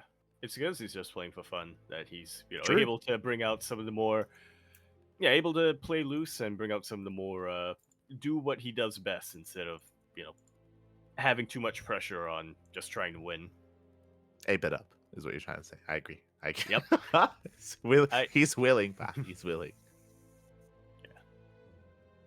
So shout outs to our players. I just realized this looking over the maps. Hecate was in this week's pool. Yeah, so the reason why is there are only 6 new maps, and for the veto process you need at least 7, right, for the like ABC sort of thing. So because of that, we have had a bit of an agreement. It's our tournaments alongside the Pigasaur Cups and the KSRCs, the KFCs, the Kalara Steadfast Roddy Cups. We all use the same map pool, which is all the new maps plus Hecate. Okay. How did that consensus get made for Hecate specifically? From my understanding, we didn't want a current map in the map pool, otherwise everyone would just play it, right? If there's like a Side Delta or like an Alkione or something, like it just would never be vetoed and everyone would just play on it. So we didn't want to use a current map, and we didn't want to use a map that was too old. So cowards. Yeah. You should have gone way back. That's what I have to say. You cowards. Like, where's my golden wall? Where's my Dusk Towers? Oh, no. And my Odyssey. True. Where's 16-bit? Come on. It's been a long time. But yeah, that was just the rationale behind going for Hecate. Like, nothing too crazy. But yeah, that's why that Orbital Junkyard. Oh god, that's way back. One of the first legacy maps, yeah. But congratulations to Zaun. Again, he didn't drop a single map, and this again marks his return to the competitive scene. We'll be getting into some more Zaun later on. Heading on over, we have the What TV Monday number 9. Once again, we have Clem and MaxPax. It was all about who could stop them from facing off in those grand finals. If you remember, Yaku, it was last week that MaxPax defeated Clem twice in the Wardy TV Monday and in the KSRC. MaxPax did get the better of Clem, but not this time. Yeah, it was just a really rough week for Clem I say really rough week. It was like a rough 24 hours. 24, a rough day for him, where he made it to 3 finals in a row. 2 of them he got taken out by MaxPax, and then the final one got taken out by Beyond, if I remember correctly. Not quite the case this week, as Clem, he comes back with a vengeance. Very, very close finals here in both the Wardy TV Monday and the KSRC. I guess we'll talk about the Kalaris Cup when we get to it, but yeah, he does get his revenge, and very close finals, but he seemed to be on a little bit of a mission to take out Protoss this week. Yeah, exactly. Like Clem, he really secured himself. He was looking very, very impressive as well. Fun fact, Max Pax, he even did resort to 4-gate blink. I think if you recall last week, that it was how he was able to defeat Clem, like despite being scattered at times, like Max could just be able to outcontrol and outpace him. Did try to do so this time as well, but Clem was all over Max Pax. It was very impressive, the defenses that Clem was able to pull off. It was kind of an amusing clip brought out, posted somewhere on Reddit, where Harsem was casting with Wardy, and at one point said, like, from what we've come to expect from Clem, the micro has been kind of sloppy. And then the literal minute he said that, Clem just started microing impeccably, and it's like, he heard you. He heard you say that. He heard you say that, Kevin, and he was offended. Yeah. Clem, his micro has been on point here this week, so it's been very impressive. Shout out to. No, I was just gonna say I will agree with Harsem though, because I did actually manage to catch some of the finals when you were streaming it, and I will have to agree. From what we've come to expect from Clem up until that point where he didn't know why, but suddenly he was like, I need to tighten up my micro. It was a little bit sloppier, but yeah, he just he heard someone was talking shit and he just tightened it up. Exactly. You just needed that motivation. It's all good.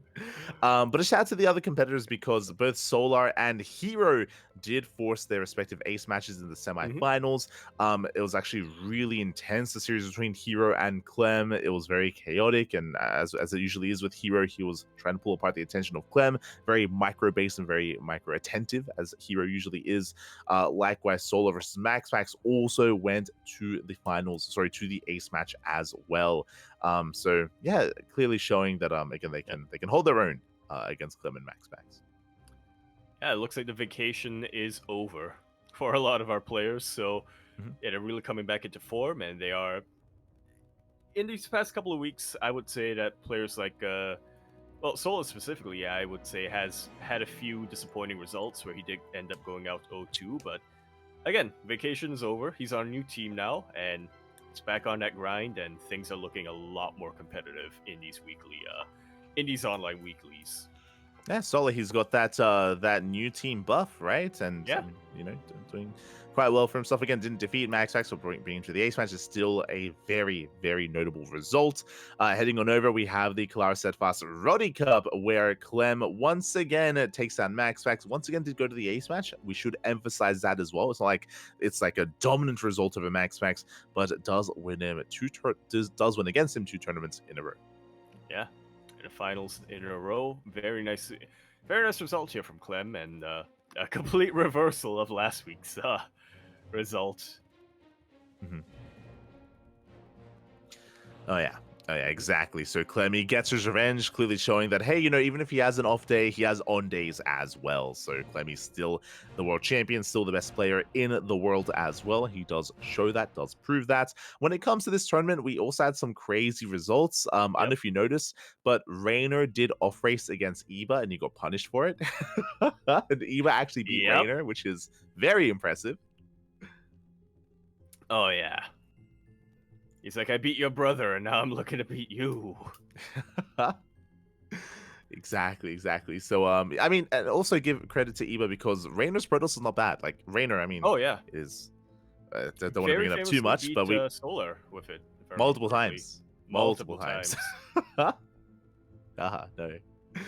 So, hey, if he can beat Solar with his Protoss, I mean, he can beat almost any other Zerg player out there. So for Eba to take that win is wild. So very impressive stuff there by Eba. He got knocked out by Goblin, but still taking down Raynor is still a very good result.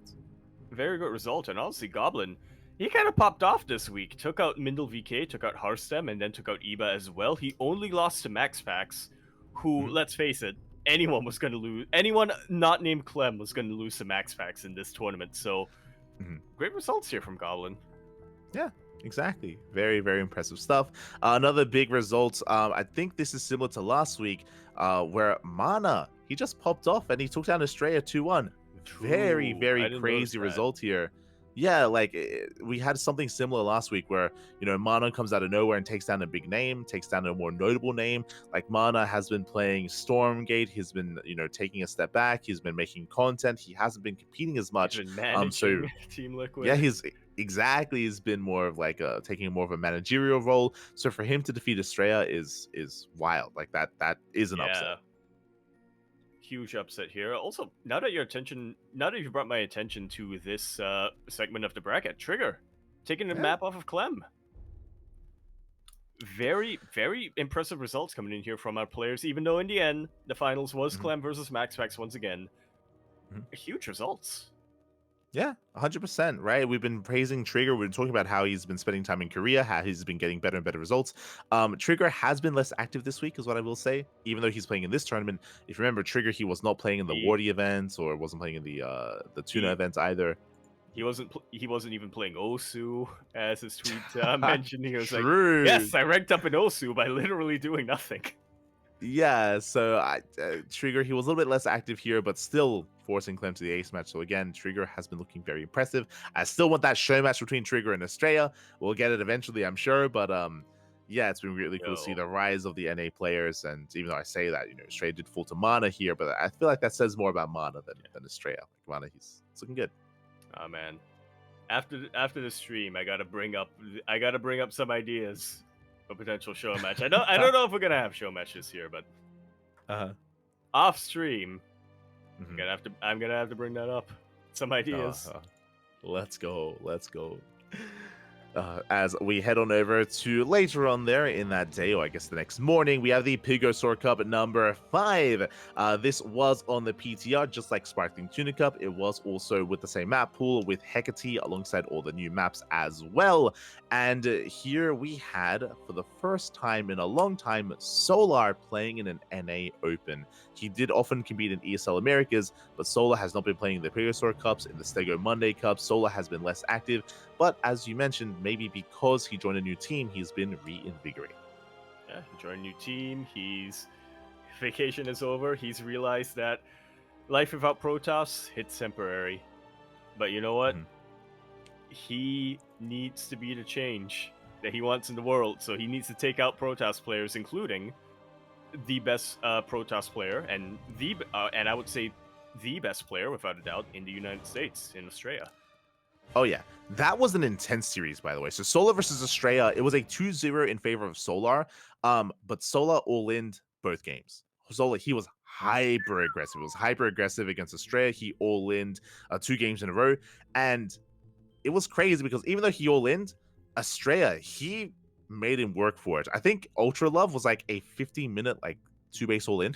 It was crazy. 15. But like, yeah. But like, still a little bit long Estrella, for 2-base build, but for sure. But like, Estrella had a very clutch defense. I think he was able to, like, the all-in continued for like I want to say like 8 minutes or something, and he was able to get He was able to get like 3 different like energy overcharges off on Storm on High Templar. It was crazy. So it was just a very, very close game, both game 1 and game 2. It was very impressive to see Estrella defend the way that he did, and there were some moments where he did miscontrol and did end up losing like an Immortal here or there, or like a War Prism here or there. It was very close. I could definitely see Estrella forcing the ace match, maybe even taking the series. So even though Estrella may have lost there, he was still looking very impressive to me. It was a very close best of 3. Wow. But I do think that those are also really good examples of how defensive, of aggressive builds against Protoss players without shield battery overcharge, right? Because that is what Estrella did have to pull off. And both games he was kind of rushing into faster Storm, and again making use of the energy overcharge with those High Templar with more Storms, and was actually doing quite well with them. Yeah. You mentioned Solo went for 2-base builds. Was it 2-base Roach or was it yeah. Oh, okay. Yeah, Defending against Roach of the Storm, that's even more impressive, I would say. Mate, there were a lot of storms, let me tell you. it was crazy. But yeah, that is kind of how those matches did turn out. Meanwhile, the finals was a very intense ZVZ. We did not get a single standard game, by the way. It was either Link Bloods, so obviously. Yeah, not. Shin versus Solar, like that entire series lasted like maybe like 20 minutes or something, just very short games. We had Lingbane all-ins, we had Roach all-ins, we had, Hidden Spire, Hidden Muta play. Like it was just a very chaotic ZVZ, which is, I feel like everything you want out of these two players. I've always said that my ideal series is a best of 5, is a best of 7 that goes all the way to the ace match, but only lasts about 20 minutes. That's Exactly, ideal. exactly. 100%, 100%. So I do recommend it if you're interested in that sort of thing. Shin versus Solo was a lot of fun. Did go the way of Shin in the end, but it was still a very close series, as you can see. And I mean, coming into this tournament, they were the top 2 seeds of the tournament as well. It was all about like, could anyone stop them? Could anyone slow them down? And yeah, they definitely didn't hold back in this finals. Yeah. I was gonna say the first ZVZ they could get into, but no, Shin did play against Pig in one of the earlier rounds. So yeah, I was gonna say like, oh yes, Solar. He was holding back when he was against the Protoss and the Terran players, but now that he's in good company, when he's with his people, he can be himself, the animal that we know that he wants to be. Exactly. Beautiful. So with that, congratulations to Shin for winning the entire tournament. Again, we always do mention how when it comes to the more active Korean players in the online tournament scene, it's Byun, it's Shin, it's Nightmare. They're like the most active ones, and Shin does take it. Solar, less active, but still did pose a threat. And I do look forward to seeing maybe more of Solar in these Open Cups. We've said before that he has been, taking a bit of a step back recently, but now that he's on a new team, I'm sure he is motivated once again. Yeah, he was enjoying his life without Protoss, but then he heard a call to aid that he still needs to he's enjoying his life without Protoss, but there are others or players out there who need to feel that as well. So he decided to take that up himself.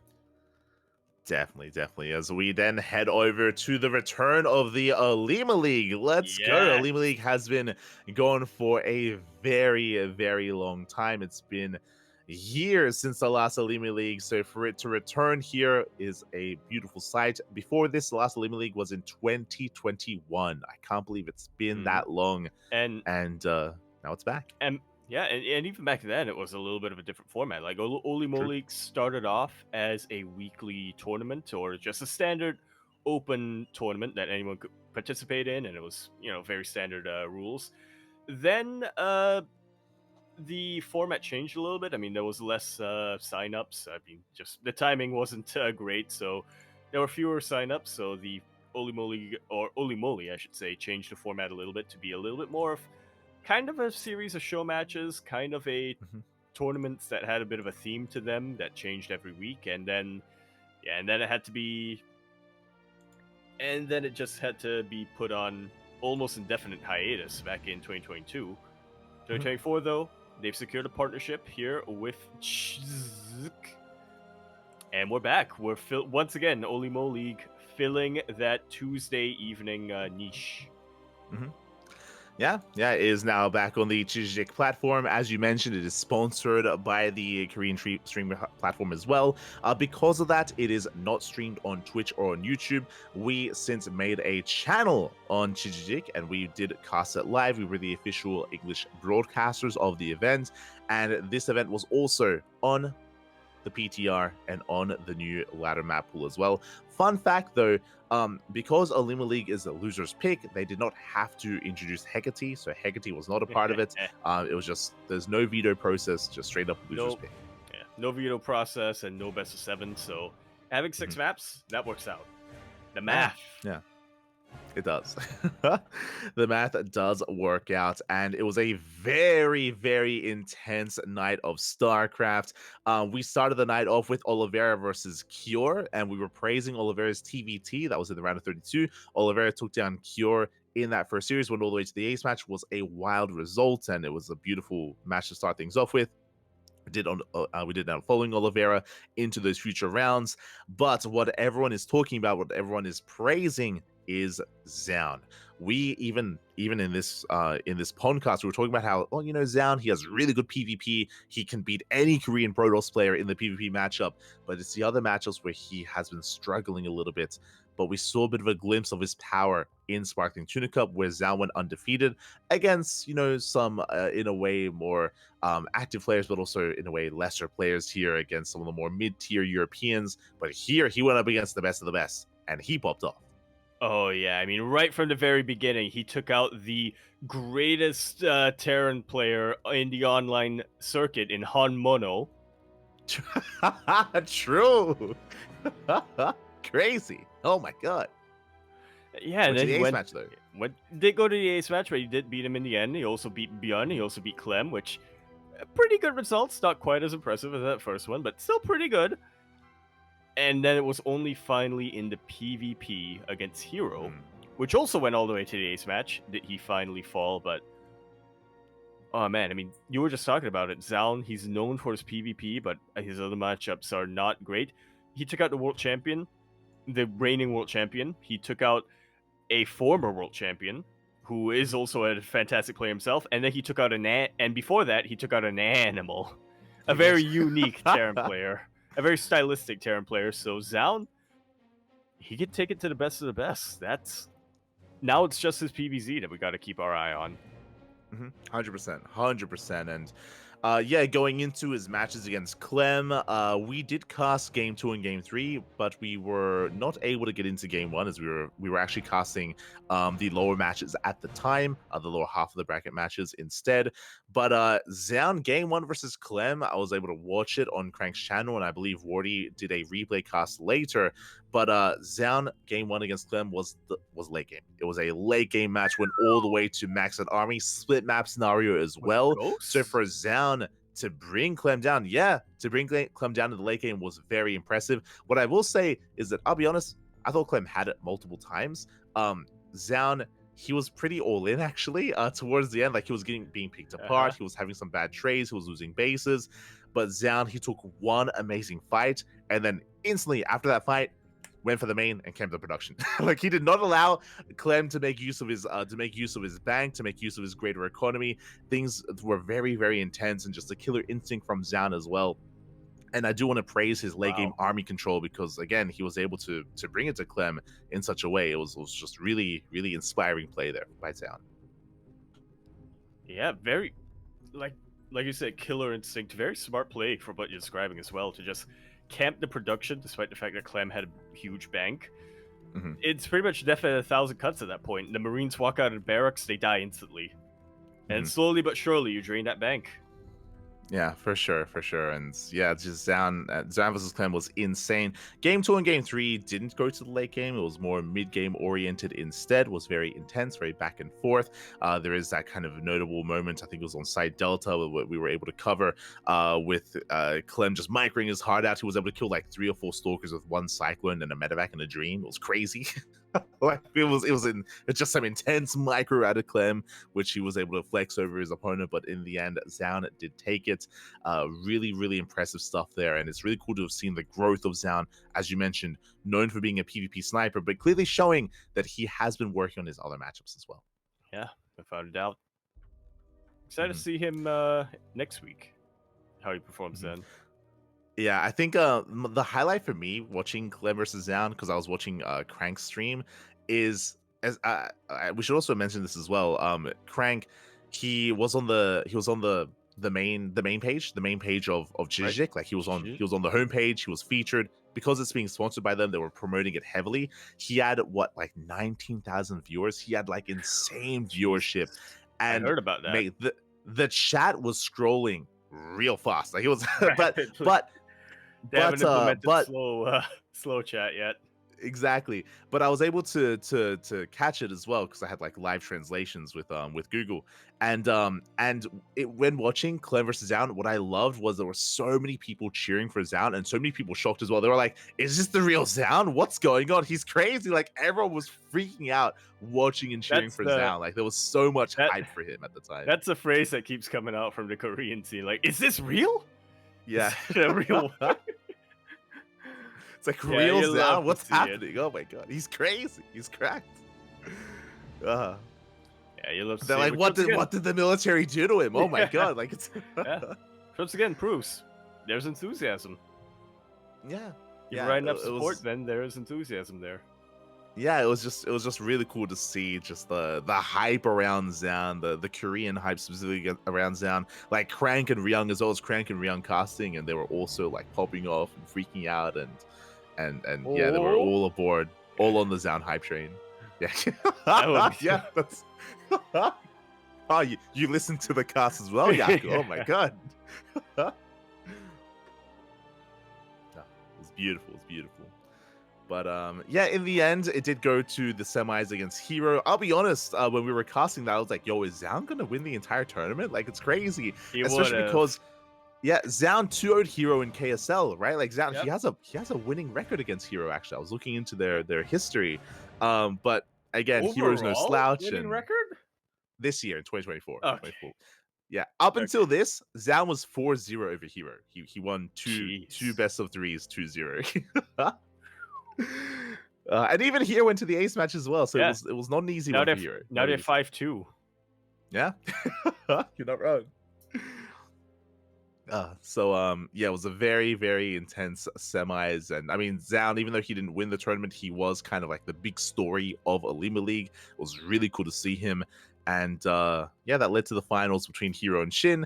It was a little bit back and forth, but Hero, I'm sure he was a lot more comfortable against a Zerg player instead, and yeah, it was just really impressive seeing Hero pop off. Shin did try some shenanigans, but I'm pretty sure Hero and Shin I'm pretty sure they're practice partners. Because Hero, he was very familiar with Shin's That style, makes very sense. familiar. Yeah. Yeah. Very familiar, but still dropped the map. So True. that's just how good Zaun is right now. Oh yeah. Exactly, and with that, congratulations to Hero for winning the first returning Alima League. Win the first one. We need to commission an artist again. You know how the original Olimo League, that was like back in Olimo League, I think that was at one point, I think it was the first to commemorate the first offline finals. And she commissioned an artist to create a mural, shall we say, of the first, was it 12? The first 12 monthly finalists or monthly champions, I should say. We need somebody to draw Hero again as the returning. I'll draw Hero. Okay, I'll do that. Oh I'll no, draw Hero as you're like, the first I'll be the returning Hero we Olimo need. League champion. I'll draw Hero. Oh no. I'll make a mural of Hero, reclaiming Olimo League. Not like this, but that would be fun. That'd be fun, especially depending on how long this goes for. Lima League, I believe, is confirmed for the next month, and there's going to be like an end of month championship as well. Further from that, I'll be honest, I imagine that it will continue the sponsorship, the partnership, just because of how successful it was. Like again, there was just so much hype and so much viewership on Crank's channel, and I think that's what obviously Chijik care about the most. So, without a doubt. It feels like this initial month is going to be kind of like the pilot for Chijik. And if it does well, then they're going to continue it. And if it doesn't, then, well, going to pull the plug, and then the monitor is going to go shh. Or the TV is going to go shh. Fuck. Yep. It's been a while. It's been years since I've used a TV or an analog TV that had static. So yeah, with that, congratulations to Hero, does come out on top. Heading on over, we have the Tenacious Turtle Tussle. This was also organized and hosted on the PTR with the new maps as well. And we had a crazy face-off here. We had Estrella rocking up. We had Björn. We had 3 Point making his return to SC2. 3 Point does, or if you recall, he does often compete in StarCraft Evolution, not in SC2. But he did make his return here, did opt to compete, did opt to play, and in the end, we did have our TVP finals. Indeed, we did, against two players who at this point had not dropped a single map. I guess Estrella continued that, did not drop a single map this tournament, taking out Bjorn. And I'm not sure if I dreamt this or if I actually was able to catch this live, but Mhm. I seem to recall this being a very short finals. It was like a 15-minute like best of 5. It was crazy. But you're not wrong. Estrella, he was the aggressor. There was a game where he proxied. There was a game where he was just hyper in the face of Bjorn. He was able to just be in his face. 4-gate blink as well, just out micro, punish some of the aggression of Bjorn as well. Like, it was just crazy. Just Estrella was on fire, and Bjorn, he was having a hard time keeping up here. It was a very dominant and very fast finals, as you mentioned. Very shocking as well. I was not expecting it to turn out quite like this. Yeah, Estrella just on a roll at this point. Mhm. Was on a roll at yeah. this point. Yeah, he really was. I think it was in game 1 where Estrella went for the proxy gates, and we just weren't able to embrace the mid game. At no point was there ever really much of a mid game between Bjorn and Estrella. Estrella just gained so much momentum throughout almost every single game. It was crazy.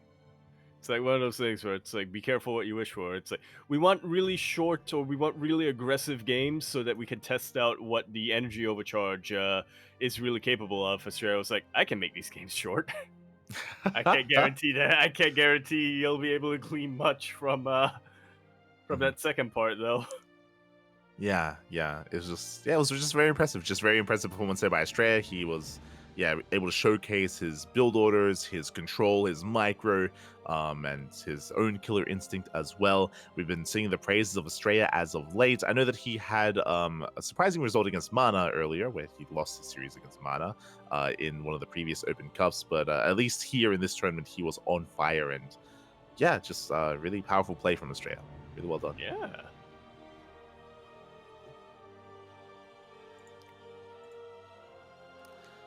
Did win it in the end. Meanwhile, up next, we have the Wardy TV PTR tournament. If you recall, I believe we had some predictions for this. Yeah, I believe we had some predictions for this tournament. Did we? For Group B. For Group B, and then I think the playoffs as well. You'll have to refresh me. Yes. I think I was rooting for Showtime. Yes, you were. You were rooting for Showtime. For when it came to Group B, I think we both just assumed that MaxPax would make it out. We were both like, MaxPax, he makes it out. And we were debating whether it was going to be Shin and Trap or Shin and Bjorn to make it alongside it. Yeah, I think my gut pick was actually MaxPax, Rex, and Shin, if I remember correctly. But then my brain pick in the end was Shin, Bjorn, and MaxPax. Yep. I remember you were like, Trap has been you were like, Trap has been active, but I think we've seen a little bit better results from Bjorn and Shin in Open Cups, so you went for Bjorn and Shin and MaxPax. I think I went for the same as well. I think I did, for the most part, agree with you. But crazy results. MaxPax didn't make it out of the group stage. That he did not. Let's see, who did he losing to Trap 2-0? He was able to beat Shin and was able to beat Rex, but also lost to Bjorn, and because Bjorn had Bjorn both had a slightly better map score and won the head-to-head against MaxPax. Yeah. Ended up edging it out. Crazy. I don't think we've seen in an online tournament like this MaxPax go down to the group stage before. Like, this is a pretty big upset. We were supposed to have yet another Clem MaxPax finals. Yeah, like we were denied the Clem MaxPax finals, so crazy results here. Impressed itself by Trap to win the. I'll be honest, I'm more impressed by Trap than Bjorn. We have seen Bjorn defeat MaxPax before, but we've said it before and I'll say it again. MaxPax has the best PvP in the world. Straight up, the best PvP in the world is in the hands of MaxPax. So for him to fall 2-0 is crazy. Absolutely insane. Trap, great results, beating MaxPax, as you mentioned, which is probably the biggest upset, but then also was able to beat Bjorn.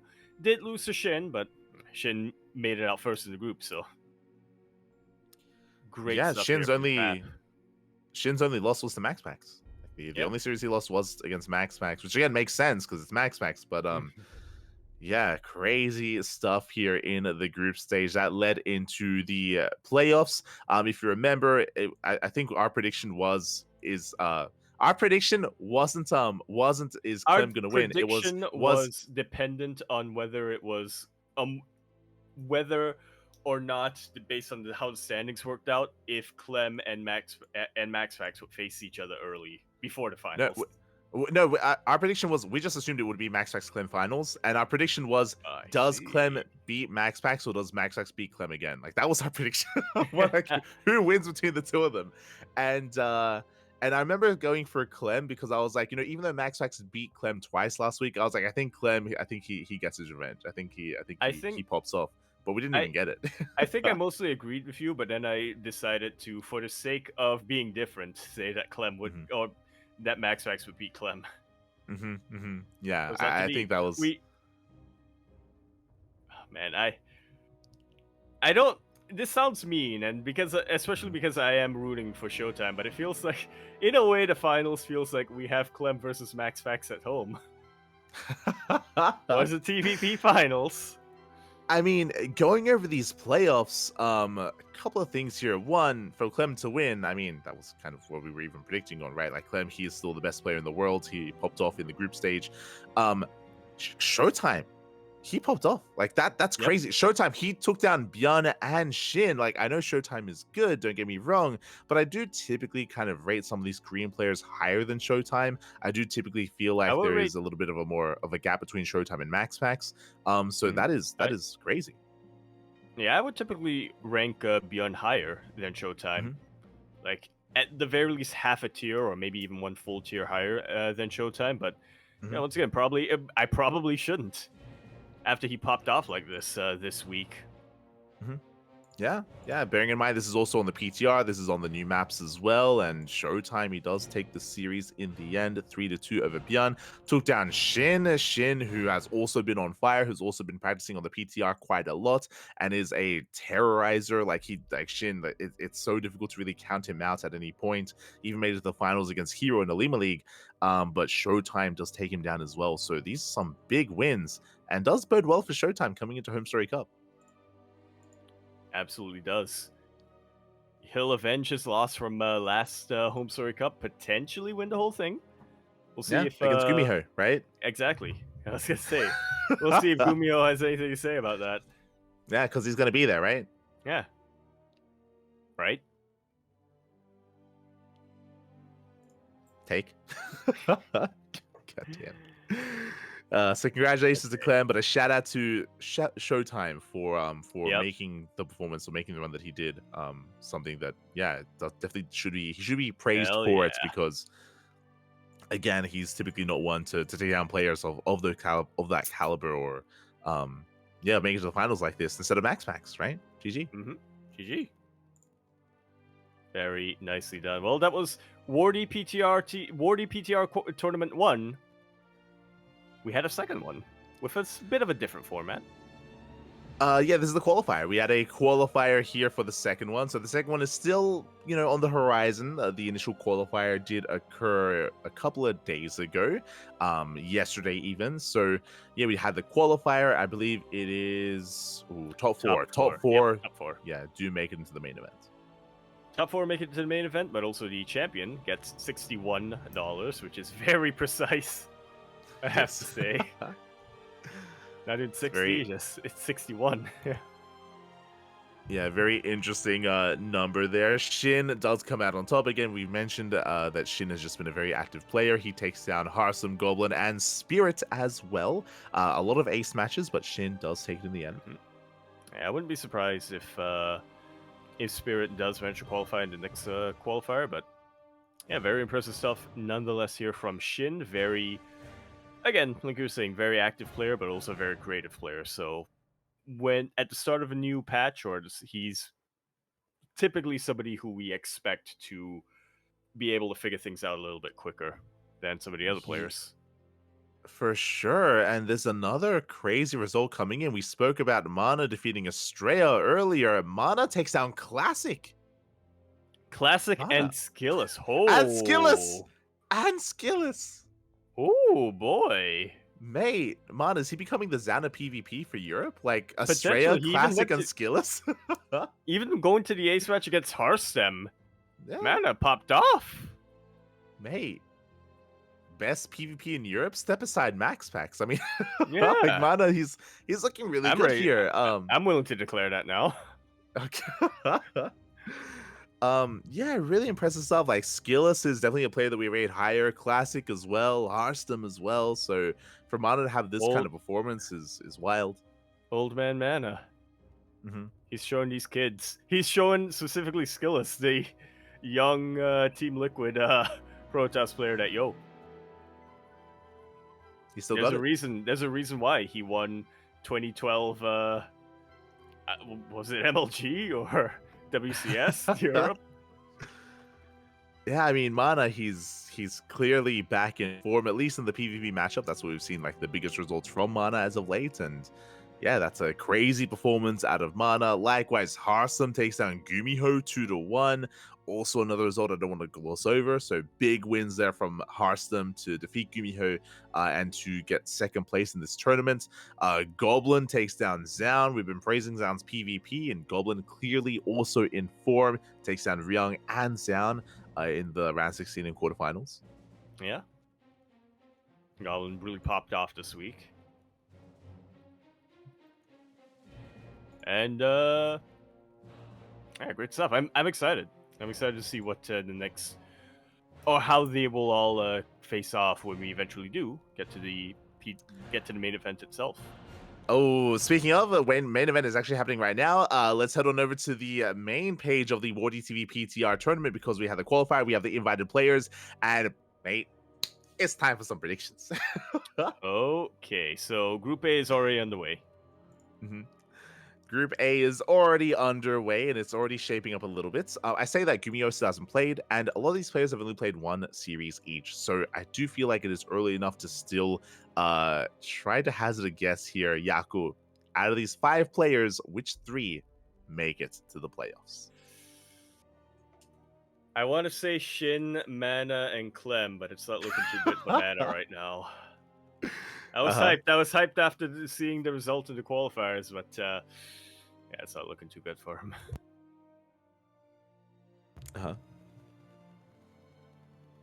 Okay. Well, I'm gonna agree. I feel like Clem, it has to be a sure thing, right? I know we said the same about Max Fax and we like cursed him. You say that. I feel like Shin has to be a sure thing. Yeah, in the PTR, I feel like at the very least. True. I feel like Clem and Shin are 2 very strong contenders to make it through. As number 3, who are you feeling, Harsum or Gumiho? Well, this is tough. This is a tough one, but I think I'm gonna go with Gumiho just because Showtime made it to the finals of the last one. True. So I feel like Gumiho has to make it to the finals of this one. True. I mean, and lose as well. I think it might, for me, it might just be because I just barely get to ever see Harsum. Like, he's not the most active of players. Like, he's been casting a lot more. He's been focusing on content creation a lot more. So I do have a hard time getting behind him. But maybe we'll be proved wrong. I do think it's going to be Clem, Shin, and Gumiho. But I do feel like Harsum has a really good shot, especially considering Harsum did defeat Gumiho in the qualifier. So he's shown that he has it in him to take it to Gumiho. I'm curious to see what happens in their eventual rematch. Yeah, keep our eyes peeled on that, and yeah, that's probably what we're going to be watching after this stream goes down. Group B. I mean, there's still an unconfirmed player. True. Ryung. Sure, could be Ryung. Could be Ryung. The replacement man once again. Let's go. Group B is gonna be an interesting one. I feel like Byun and I don't know, like, once again, it's hard to judge. Like, Goblin has been getting some better and better results recently. Spirits, we haven't seen as much from him as of late. Yeah, I feel like that to be determined player, I feel like can factor in quite a bit here. That's a big wild card. I do want to say, I do want to predict Goblin here, just because he has popped off very recently in these past couple of days. So I feel like he is in form and he's got a lot of momentum behind him. So Goblin is going to be one of them. Maybe not the first one to make it out of Group B, but I definitely think he's going to be one of the 3.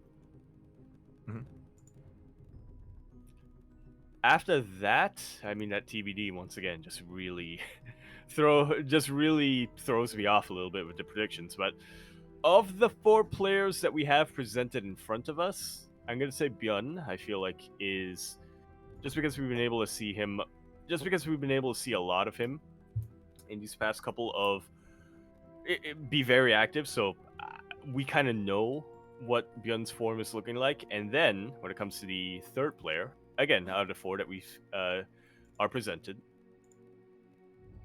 my head says Rogue, but my heart says Spirit. Okay. Yeah. I think a lot of it comes down to like how practiced a lot of these players are on the new maps and the PTR as well, right? And I don't think we've actually seen much of Rogue and Spirit in that, so it's still hard to judge. Hard to judge for sure. It's hard to judge. The reason why my brain is going for Rogue is for the exact same reason why I'm going for Shin in Group A. Rogue is a very creative player. He is a player who is very quick to figure out basically he's the first player to figure out how to break the game and how to come up with some really exploitative stuff. So my brain is saying Rogue, but I just can't root against Piotr, man. I gotta root for Piotr. That's why my heart's going for Spirit. I hear what you're saying. You're saying he's an animal, Pop. He's an animal, and I agree. Here's the thing. Rogue is an animal, but he's an intelligent animal. Unlike Shin. Oh, no. Look, he just has to stop playing on Dynasty, okay? Then he can evolve. Oh, God. But with that is going to be the PTR event. As we did mention, it is currently live. At least Group A is live. Group B is going to be in 2 days, so it will be over the course of next weekend. Playoffs will be later on during the weekend as well, so plenty of PTR content on the way from the side of Wardy. Do check it out. I'm sure there's plenty to learn, plenty to hear from this. Also, I believe Wardy did actually tweet yesterday, and he was asking for a Zerg player. He was specifically asking for a Zerg player to play in this event. So I would imagine if his call is answered, then we might see another Zerg player in Group B. I don't know who though. Potentially. I wouldn't be opposed to. Look. Raynor and Cyril have been quiet recently. Okay, they've been playing in like some Bassus big brain routes, but it would be nice to see some of them, in these PTR events as well. Just saying. Well, I feel like it's. Of the two, it's got to be Cyril, because you never know if Raynor's going to play Protoss or not. True. Not wrong. As with that, we also have the StarCraft Evolution League Fall Qualifier. We had a qualifier over the last week, and we did mention in the lead up to this event, we were going over the PvP show matches that HyperOne was hosting, and I was mentioning how Ateshi was actually impressing me quite a bit in these tournaments, and we see it here as well. Ateshi in the PvP, he takes down Lunacy and he takes down Rebellion. Two more notable players fall at the hands of this more unknown that's been rising up in the Korean scene. Oh yeah.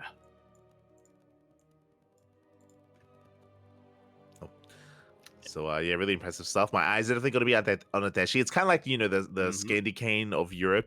My eyes are on Ateshi as well. He's been getting some better results, and I'm curious to see how that unfolds in the main SEL event. So definitely my eyes are on Ateshi.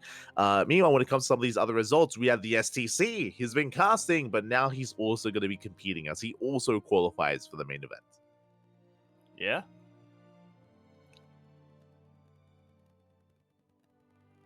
You got to do both at the same time. I have to imagine. It's possible. It's a little bit difficult, but it's what you can do if you're good enough at multitasking. But yeah, we'll see how that goes down. Quanta, I think, is probably the most expected player to qualify from all this. Well, I would say him, Rebellion, and Lunacy would have been the ones who we'd have expected. But Quanta making it through, not too surprising. Rumi, I gotta say, is a player who I'm not too familiar with. Yeah, he's also more of like an up-and-coming Korean player here. He's been getting some good results. Don't get me wrong, he has been getting some good results. He's been having some respectable performances in the Open Cups, getting up to like the quarterfinals. Typically, quarterfinals, maybe like a semis here or there. And he did take down Bonan. As you can imagine, Bonan cannon rushed both games. He just he just straight up cannon rushed, and it does look like Rumith is familiar with Bonan. Huh. Well, he shut them down. Yeah, and especially in the modded scene or in the arcade scene, it's a little bit easier to develop. to develop a reputation as well, say. Or for sure. rather, there are so like the population is so much lower that if you become known as the guy who does something, then everybody knows that you're the guy who does that. For sure, for sure. Especially in these more like enclosed communities. So Remith was aware, shut him down. Yep. And yeah, those are our 4 qualified players. Now, obviously, this is going to be 4 more players who are. I mean, that's the end of the qualifiers. There's no more open qualifiers, is what I should say. But there's also going to be 4 who are going to be qualified from their standings. I think the standings do still need to be tallied a little bit, so we don't have full confirmation. But I'd be surprised if Shin wasn't one of them. Yes, there is one more week this weekend. This weekend is the next SEL, and that is the final SEL where you can get points for qualifying and for being invited and seeded into the full championship. So that is this weekend. I did also want to quickly go over Quanta versus Satoru, Satoru or Satoru. Everyone knows at this point it is an open secret that is actually Killian that is top. So he did go under by another ID to try to like trick his opponents and try to catch them off guard. But everyone did find out who it was, and he did not make it through. Quanta did shut him down. Another scenario where we almost had a caster make it through, as he also does cast these events. He's gonna need to come up with another alias next time. He will. Just gonna keep doing it. Killian, papi, Killian. So it did go down to Quanta. Again, Quanta, as you mentioned, is more the favorite player to have even a good performance at the main event. When it comes to this final SCL that's over the weekend, when it comes to the standings, I think securely in those standings are 3 Point, Honmono, and I think Shin as well. It's going to be 4 invites, and depending on who makes it through, I mean, there's still a little bit of variation when it comes to some of these other invited players. But I think Honmono and 3 Point are confirmed. Yeah. They should be. And then there are also 8 other slots open. That's more to the organizer's discretion of who to invite. Yes. Yeah. I think we know that one of them is going to be Ubu Thermal. One of them is going to be 100% Ubu Thermal. It's going to have to come in there. I feel like... I actually feel like Crank has to be invited. Ooh. After being declared the Chicken Lord in the whatchamacallit. Yeah. The SC the Chicken Boy King show match. Yeah, the Chicken King. True. Yeah, CranKy winning the other one. Mana was also playing in that. Mana's been popping off. Mana, he could be a nice invite as well. Not gonna lie. True. Here's some suggestions. Yeah, it is going to come down to Hyper One's discretion. I know Hyper One is going to be, delving over all the players and figuring out who wants to invite. And again, it is still going to be another week until the SEL main event. So do look forward to it, especially if you're a fan of StarCraft Evolution. We'll be casting it as well, but we'll be casting it via replays at later dates instead, but still going over all the matches. Oh, yeah. We'll be cast it live, though, by Beowulf as well as Nayad, so... yeah, there's going to be some live coverage. We are not going to be part of that, but like you said, we're going to get our hands on these replays once they come out, and we're going to cast them once we can. Oh, yeah. Yeah, we will be all over them. Otherwise, that is all that we have here for the week. I say that there is still there's still a little bit of extra news here towards the end, but if you want to tune in, if you want to take part in some of these open cups, the sign-up list is, of course, always being updated, is currently live. We can see all the upcoming events: StarCraft Evolution League, Sparkling Tuna Cup, Wardy TV Monday, Piggo Sword Monday, Elite League, the Wardy TV Open Cups. Just so many events over the next week, and they're all listed in the sign-up list. Yeah, keep your eyes on that. Keep your eyes on things to watch and potentially things to play in as well. They are it is the open sign-up list, so anybody, and literally anybody, can sign up for these and participate. There you go. Is open to all, so do check out that sign-up list. Also, we had some kind of tangential news as well regarding some of the other RTSs, specifically Zero Space and Battle Aces. Yep, both of them going into beta. Zero Space as well have announced that they are going to be creating a free demo for people to check out to get a little bit of a sense. It is quite different from, I think, most typical RTSs, so you're going to be able to test that out for yourself between November 22nd and November 24th. Still currently hammering out the bugs and whatnot in the... oh, well, I guess they're no longer well, I guess right now we're in between the alpha and the beta, but yeah, so they're going to be hammering out a couple of things in the beta, and then after that, you can take a look for yourself. Yeah, it's really exciting stuff. We've been seeing a lot from Zero Space. So Zero Space, they already have kind of laid everything out. It looks quite polished, not gonna lie, when it comes to the overall game state. I know a lot of people there's a lot of anticipation for Battle Aces and Zero Space, especially after what we've already seen in their beta or alpha tests that they've had in the past. I know that some people are quite tentative because of what happened with Stormgate. Understandable, very understandable, but it does feel like there is more polish on Zero Space and Battle Aces, and it does feel like they are more along the line and closer to release as well. So exciting stuff, being able to get our hands on those games, in the coming month. Yeah, be able to check them out, and they do look very different. I should say they do look very different from StarCraft 2, so that's a good way to kind of differentiate them. Battle Aces especially. I unfortunately missed the sign up, but I'm curious as to how the new modes and the new specifically the new basically co-op versus AI mode is going to play out. Yeah. I think a lot of people, they've been really enjoying Battle Aces just because it feels like bite-sized SC2 in a way. What I refer to is that they've stripped away a lot of the macro mechanics of SC2, and it's just like a micro battle sort of thing, where you have your armies, and it's all about like positional play and using your forces. It's like the thing that I think everybody who first and I'm not gonna lie, this was me as well, a little bit when I first started playing StarCraft 2 before I was put in the same clan as a Terran player by the name of Milk and Cookies, who just forced me to grind out build orders over and over and over again until I gaslit myself into enjoying it. But it was one of those things where I was kind of looking at all these micro battles and looking at, specifically it was Björn, because this was around 2016, his control with Reapers, and even looking at VODs before that, looking at players like MMA who just really control these armies. I was like, I want to do that. And then being told, before you can do that, you got to get your fundamentals right. And I'm like, I have never committed to doing fundamentals ever in my life. So, for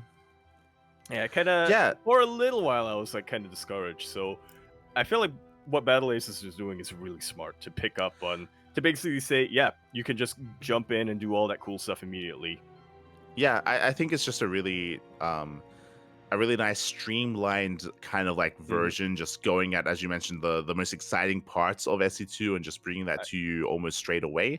And I do think there's definitely like an audience for that. I do think that's better for casuals as well. Like, as you mentioned, like absolutely, there is a learning curve to macroing and build orders, and to take that away, like it just cuts away at just so much of that and makes it more accessible. Yeah, that's what I was gonna say. Like, I'm not sure if this is really gonna be great for like a competitive viewing experience, but as you said, this is absolutely, I could see a lot of people like who, as you mentioned, just kind of get tired of having to keep up with build orders and have to make sure that their macro is on point and have to multitask everything in a game like StarCraft 2 or even a game like Age of Empires, who would just want a more bite-sized and streamlined experience where it's just like, yes, I just want to move my units around and see them kill stuff as I control them. So this is absolutely what casual RTS, I think, is should be. Yeah, and I think I'd have to agree with, I think Zombie Grub kind of said that like this is kind of like Battle Aces is kind of like an in-between between an RTS and a MOBA. Like it's in that middle ground, and I would probably agree with that as well, because MOBA is like that to the extreme where you just have the one unit, right? You have the one unit, yeah. Yes, so you just hyper fixate on and you have a focus on, and you can micro and control it well. Here, there's more, of course, more units, but you don't have that kind of like macro base building like back end behind it. So it's a nice like kind of in between, and because I do think it has a lot of potential to gain quite a lot of traction as a game. As you mentioned, probably not as much like esport potential, but like I don't think you have to make a game to and with the goal of it becoming an esport. Like I don't think you need that absolutely necessarily. not. I think that I think you absolutely don't need to make a game with an esport in mind, and I'm pretty sure that the devs of Battle Aces are also not really focus too much on trying to make this competitive. They're trying to make it enjoyable and trying to make it like just streamlined. But I feel like nowadays that's kind of the expectation when you say we're making an RTS. And even though, as you said, this isn't entirely an RTS, it's like in between an RTS and a MOBA. I feel like people are gonna have that expectation in mind. So I feel like you do have to kind of jump in at the start and say, we're not focused on that with this game. Mm-hmm. Exactly. Like they don't want to like kind of give people like expectations that this is not right, whether it's what your traditional RTS experience or something like an esports. So it is really exciting to see Battle Aces kind of carve out their own niche. They clearly have their own identity with what they want to accomplish with their game. Meanwhile, Zero Space, of course, another game that is also about to have its beta test and has its alpha test live at the moment. I would say that Zero Space is more of a traditional RTS than Battle Aces. It is, but from my again, I haven't I didn't play in the beta or in the alpha or anything like that, but my impression is that it is focused a little bit more on more of the cooperative side. Like they looked at SC2 co-op and they thought, well, Blizzard isn't doing anything with that anymore, so now it's our time to fill this niche. Yeah, for sure. And it's really exciting. I do think that they both have their own place, and looking forward to playing both of them as well. And I don't think there's necessarily as much fear for these two games that there was around Stormgate. I think maybe you could argue that maybe Stormgate was a little bit too ambitious with what they were going for. Maybe a little bit too broad as well. But I don't know. I feel like I would go the opposite of. I feel like Stormgate wasn't ambitious enough. I feel like they were trying to be the traditional RTS and trying to be an alternative while not fully being an alternative to Age of Empires or to StarCraft. Whereas Zero Space and Battle Aces, they differentiated themselves very early on, and they said, we'll let Frost Giant and Stormgate, StarCraft, and Age of Empires do that. We're gonna do our own thing.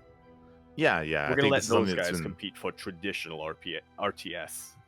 Yeah, I think this is something that's been spoken about a lot as of recently, especially in regards to Stormgate, is just like game identity, right? It's like just having your goal and knowing what you want and setting it and working towards it as well.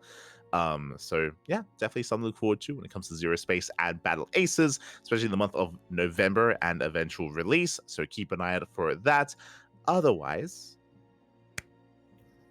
we're wrapping up. Otherwise, we finally made it. A bit of a longer podcast this week. I think because we spent a lot of time on the patch notes. we spent a lot of time on the patch notes. It was you know what? Putting that at the start was good. It was much better. I think it was. I kind of weirded me out. I was like, kind of. I mean, I didn't ask you this because I forgot about it until we jumped in. But I kind of was wondering, we're just jumping into it immediately. But you know what? Hindsight. That's the way to do it. That's the way to do it. Get the patch out of the way and then do everything else. Yeah, exactly. Otherwise, thank you so much. I hope you'll enjoy yourselves here again. This is our weekly wrap-up show of the PondCast. We're going to be back next week with the next PondCast, of course, going over all the upcoming news. I can't wait for the next PTR update to be announced in a couple of hours. I'm sure it's going to happen. Kappa. Just like last time. Stream Zone to announce that they're going to be picking up the entirety of the Berserker Pro roster. True. Aye. It's gonna happen. Otherwise, Yaku, where can we find more of you? Do you have any plans for any upcoming streams, any upcoming content? What's going on? Maybe.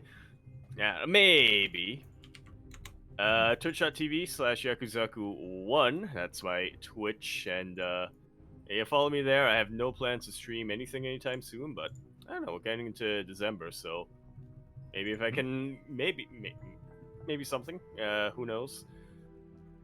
Depends how things outside of my control shape out for the rest of this month. We'll see. Other than that, Twitter.com at Empora Yakuzaku, also on Blue Sky. Yakuzaku.blue.ski. I can never remember what the full thing for that is, but just search Yakuzaku on Blue Sky, you'll probably find me. And other than that, also !Discord in the chat is where you'll find the CranKy Ducklings Discord server. It's where you can find me, so you can find Light, so you can find Kuro, so you I can find everyone around here. Mhm. Also, and also you can find me at the post office, waiting to receive my GLHF mug. Oh, there you go. True, true. There you go.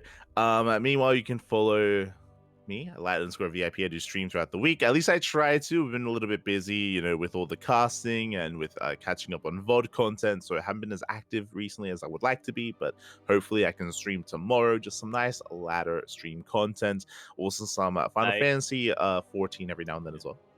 Yeah, and I've been informed that apparently, this was outside of my knowledge, but apparently I have a cameo in your Final Fantasy 14 stream. True. Apparently. True. I was not aware of this, but apparently I'm in there. Yeah. Didn't know, but it was in there. So do check it out.